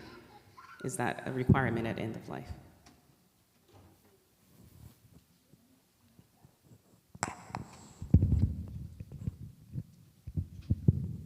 So that's a really good question. I think that comes up a lot. So the answer is no and no. So you do not have to use opioids. So there are many different types of medications. We have opioids and non-opioids. So non-opioids would be things like Tylenol or Advil. Then there are maybe some stronger ones in between. And then opioids would be the strongest. So it depends on what's causing the pain, and it depends on how severe the pain is. So if it's mild pain, moderate pain, headaches, foot pain, arthritis, things like that, you shouldn't really need opioids. You should be able to, with the correct dosing of things like Tylenol and Advil, get good pain relief. Certain medical illnesses would prevent us from using those medications, so then we have to find alternatives. But if someone has severe pain, like cancer pain, the Tylenol alone might not be adequate. So we would use that in conjunction with other medications like opioids, but it doesn't have to be the mainstay. If you're having nerve pain, Tylenol might not help, an opioid might not help, then you have to use a pain medication that addresses the nerve pain. But in many cases, if someone is having severe pain, then the opioids would be the ones that would give good relief. Morphine is only one of maybe 6 different opioids. It's the most commonly used one, it's the most cost-effective one, and in some cases, again, some people like with kidney disease, we would not use morphine, we might choose a different opioid. It's the most commonly one that people talk about, but it's absolutely not the only one. So depending on the clinical case, the appropriate medication should be chosen. Not everybody who's dying has pain. For some people, they die very peacefully in their sleep. For some people, like with kidney disease, it's very painless. You just get more sleepy and you pass away. So it is not essential that everyone who is dying needs to have a pain medication. Only if you're having pain, you should have pain medication. Coming to the end of life, not everyone is able to express themselves clearly or express the level of pain. So we look at other ways that people might be behaving. Maybe they're very confused, maybe they're restless. Maybe when they're being cleaned, they're yelling out or kicking and screaming. We would anticipate with certain illnesses they might have pain, so then we might still treat pain even if they're not able to tell us because we're looking for other behaviors. But absolutely, death does not have to be painful. Not everyone at the end of life is experiencing physical pain. And then there's a concept of total pain where there might not just be physical, but there would be the emotional pain and other types of pain that are not treated with pain medications, but is treated with love and caring and being able to talk and get a peace of mind and make reconciliation and speak with your spiritual leader and, speak with family. So not everyone has physical pain that requires these medications at the end of life. And a question along the same lines, Sayyid Suleiman, is that there are people who are concerned that as they get closer to end of life, that their ability to worship their ability to seek expiation and forgiveness for their sins through the pain. So there's a two-part question. One is their ability to worship and be cognizant so that they can seek forgiveness. Two, their ability to seek expiation and forgiveness through the pain would be hampered by using pain medication. Can you please speak to that? That's a good question, and that's something that we can put our mind and our heart at rest with regard to. There's a general principle that we have in Islam. ما غلب الله عبده عليه فهو أولى بالعذر فيه. Anything that God overpowers a person for, that is something that the responsibility rests with God. And He is not going to burden a person morally for something that a person did not have control over. So let's say, for example, even before we come to end of life, I plan on waking up for my morning prayer. Maybe I set my alarm and the power goes out, or something happens, I don't wake up. Did I commit a sin? Well, my sin is only if I'm negligent. But if God didn't let me wake up, then that is فَهُوَ أَوْلَى بِالْعُذْرِ فِيهِ. God is the one who bears that responsibility, and He's not going to burden me with it. So the same thing applies towards the end of our life. As our physical ability is diminished, our mental strength and presence of mind is diminished, and maybe many of our other faculties as well, well, that's a natural process that God has created within our existence. And therefore, we are not going to be burdened with any responsibility for our obligations or for our prayers or anything else. And the family doesn't need to be concerned about that. Now, if you're caring for somebody towards the end of the life, for example, and they say that, bring me water so I can wash for prayers, or I want to do my prayers, tell me when the time is or where the direction of Qibla is, then help them with that to the extent that they are able to do so. And give them that reassurance that what is not practical or possible for them is not their responsibility. Sometimes you may need to involve a scholar to give that reassurance to a person who was very careful and punctual in their worship. And I've had that situation numerous times. That's something that we can give reassurance to people for. And if they are in and out of consciousness, if they are perhaps under medication, sometimes the family is the one that is burdened by it or stressed. What about their prayers? Well, if they're not alert or aware, then it's not their responsibility. And you don't need to be adding that burden or that concern to their shoulders either. So the general principle in Islam is that when God has taken away the volition of something through our health, through our circumstances, then He is not going to hold us responsible for it. Thank you. We have a second question. What is the ruling about organ donation for Muslims as per Agha Sistani? So that's tangentially related, and I'll therefore give a very general answer. The general Islamic principle that we have is that the honor due to a dead body is the same as the honor that is due to a living person. So a dead body is to be treated with as much grace and gentleness and honor as a living person. It's no longer alive.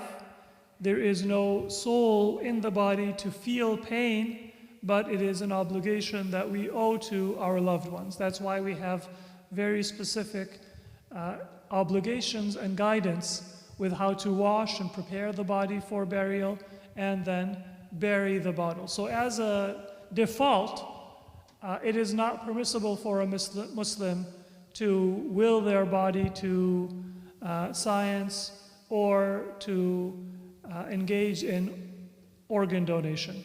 The exception to that is if the preservation of a human soul depends on either, for example, a medical student using my body to learn how to treat illnesses, or an organ being donated to save a person's life.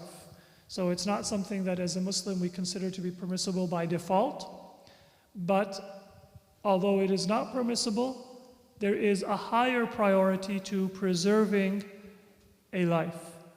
And so if that is required, whether it's required for research, for instruction of medical students, or for organ donation, it becomes permissible in those circumstances. So there are certain additional details which I won't get into right now, but that is the general framework of the answer. In Islam, we have to preserve the integrity of the body in death, just like we had to preserve it in life, but there are certain things that are a higher priority. And that includes saving a life directly with perhaps, say, the donation of an organ, or indirectly when it comes to research or medical instruction. Thank you. Dr. Mohes, this question is for you. What should we do when a person who cannot speak for themselves and has a decision maker that is not following their wishes, making decisions against their wishes? And I know you touched on it a little bit earlier. If you could give us just a concise summary, please. That always becomes a tough decision, a tough situation. And I have had to manage that a couple of times. If I knew what the patient's wishes were, that's one thing. If I didn't know what they were, then that's something else.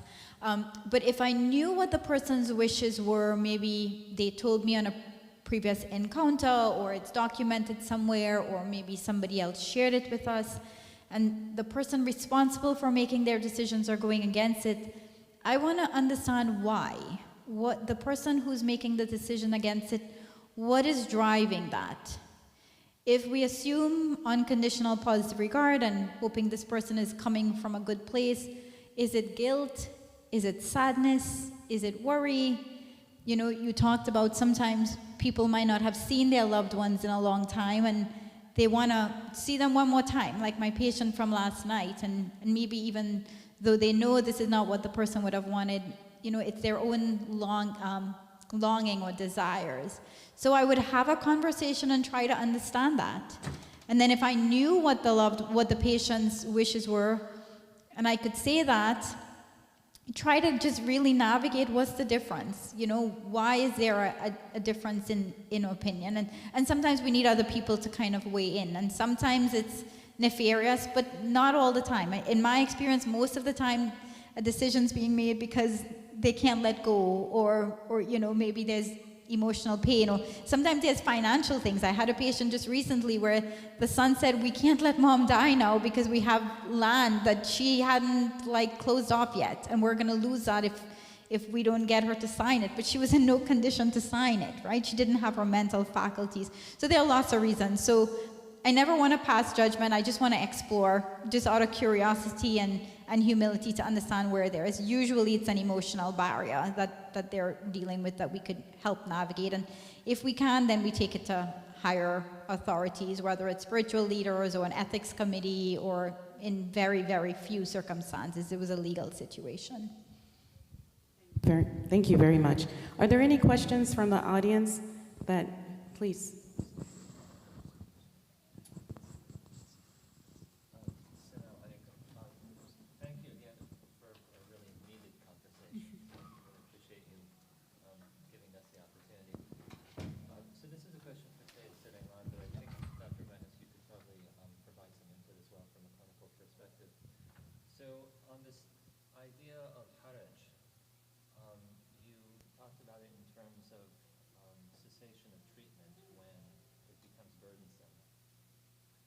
Sometimes even eating and drinking prolongs suffering.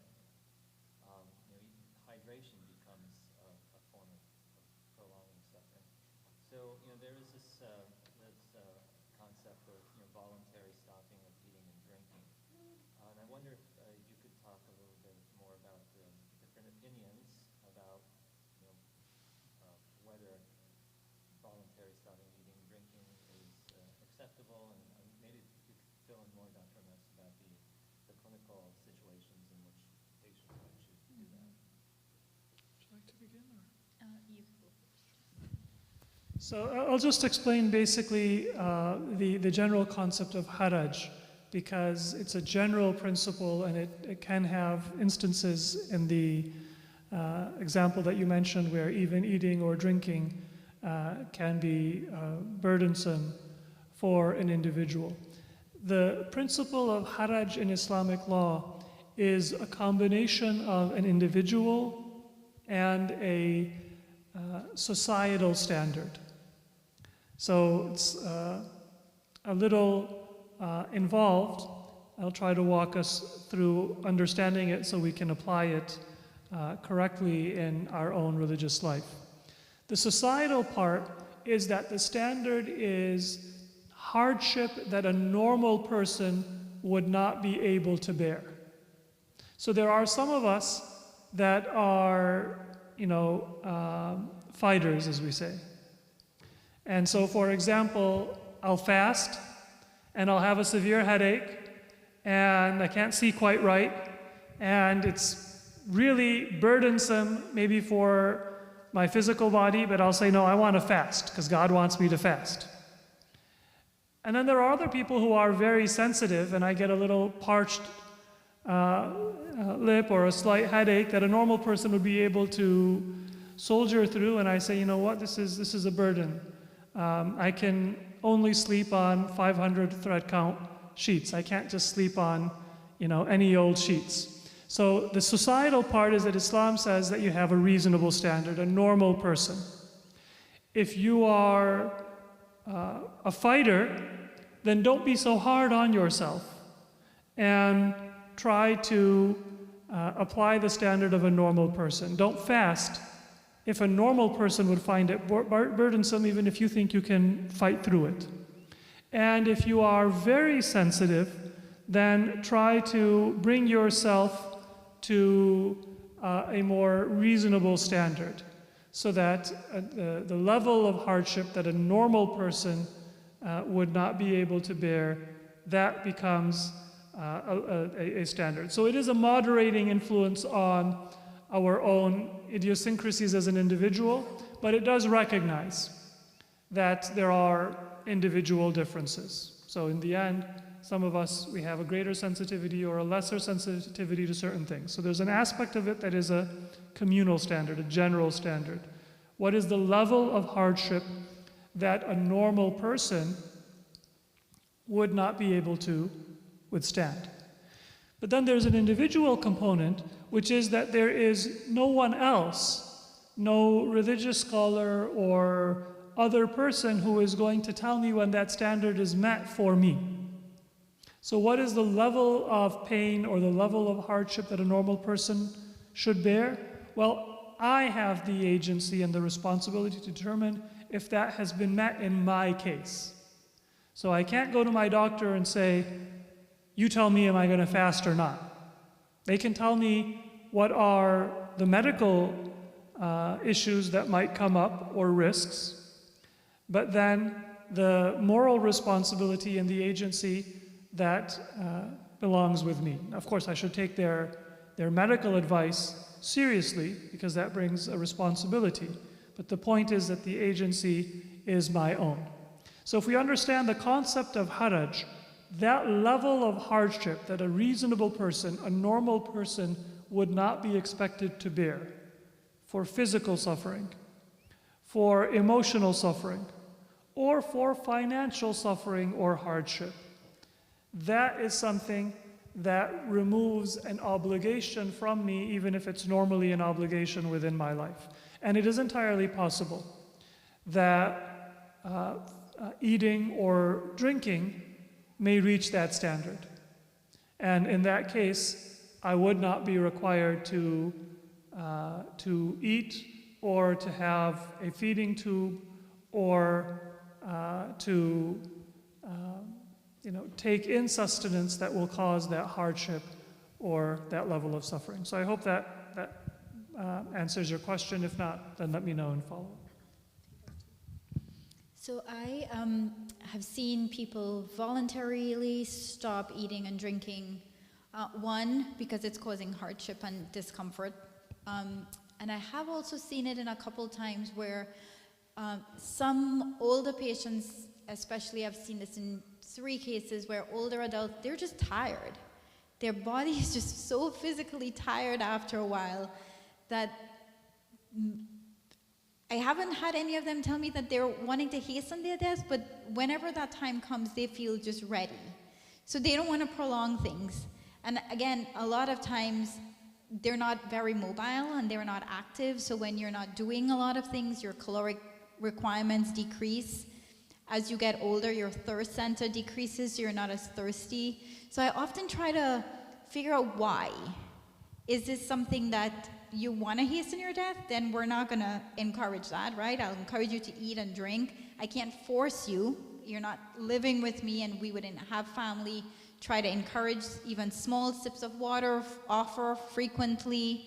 It wouldn't be a situation that I would put a feeding tube because they can pull that out, right? So I think it's addressing kind of, is there underlying psychosocial distresses? Is there emotional distress? Or is it really that it doesn't maybe even sometimes give them pleasure, but causes more discomfort? So I'm looking, if somebody comes to me for that, I am looking to figure out why that is. And then I'll address it from there. Thank you very much. Are there any other questions from the audience?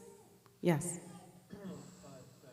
For both of you, my question was, as a healthcare provider, but also as a community member, I often have these conversations, and the taboo and stigmata that was alluded to earlier is very pervasive, especially in our society.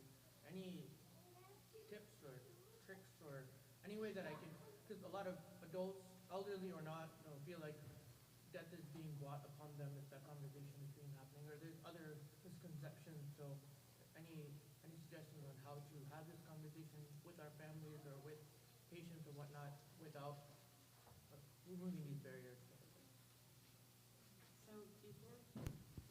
Before we go on, I just want to call your attention to the slide, the next slide that just went up, because you're absolutely correct. This is an ongoing topic, and I think it will become more so with time. And because of exactly that reason, we have formed a interdisciplinary team, an end-of-life care committee, to be able to have a place where these discussions can be held consistently and where families, healthcare providers like yourself and others within the Muslim community and outside of it that are serving our Muslim communities would have as a resource.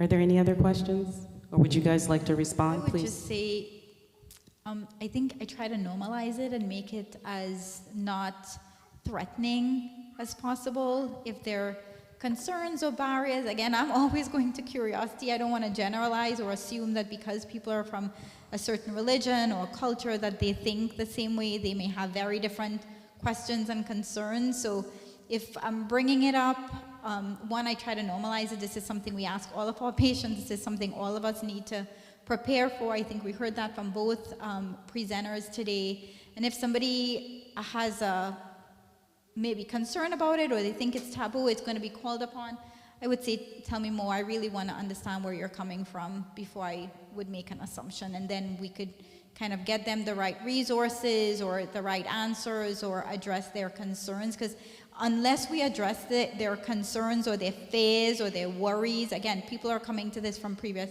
experiences, whether it's religious or personal or just so many things they've seen on TV, right? Whatever happens on TV is not real life. Like, that is just not real life.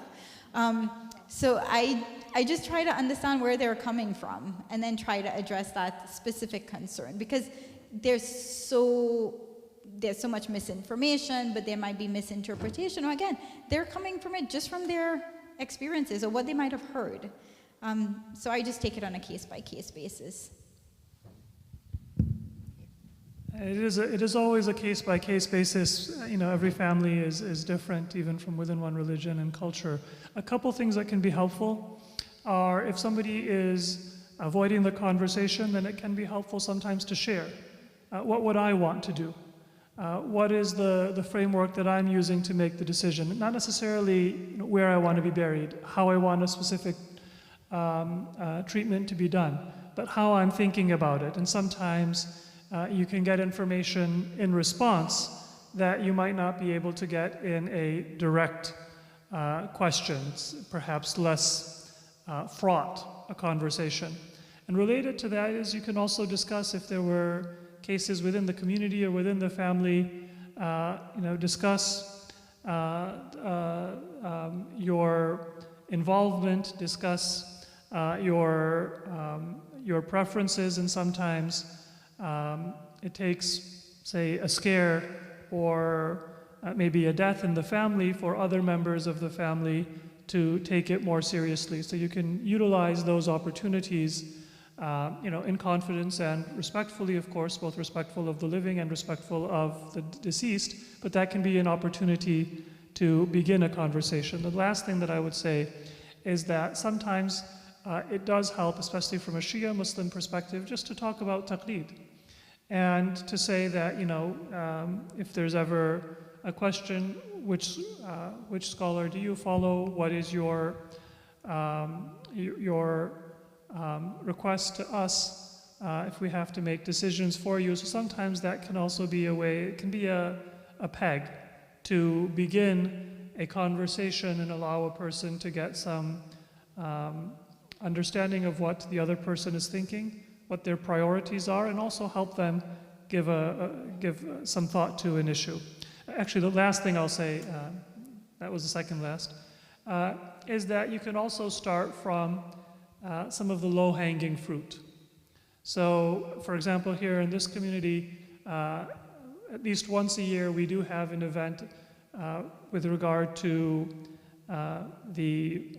preparing the body for the funeral, for people to buy a grave site. So that's an opportunity to talk about those issues that might not be as fraught a conversation as advanced medical directives. We have in the past, and we will again, inshallah, have an event for a will. And from an Islamic perspective, a will is not about a division of assets. It's about taking care of our family, taking care of our assets, and creating a spiritual legacy that we can affirm along with our families. Because our relationship and our assets, they're meant to strengthen a spiritual legacy at its core. So these are some of the low-hanging fruit, and you can use that low-hanging fruit to begin parts of the conversation. You might still not be able to get the person to talk about everything, but at least it will be better than having no background. Thank you very much.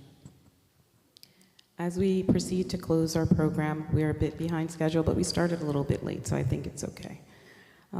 I spoke a little bit about the committee, and please reach out to Dr. Rizwana Zaidi, Sayyid Suleiman, or myself for people who are interested in learning more. We would like to have an opportunity to share information with patients, share information with community members as they face different issues. And last but not least, I want to thank the sponsors for today. We really appreciate the generosity that they shared in providing for us to have this event today. If you're interested in hosting or sponsoring an event, please be in touch. And last but not least, please save the date and remember the next event that Stand for Justice will be having is Sunday, February 26th, and we would love for you to join us for our next program.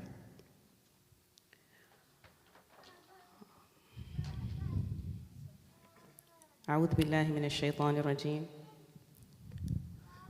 Dr. Moaz, did you have something to say? Oh, okay.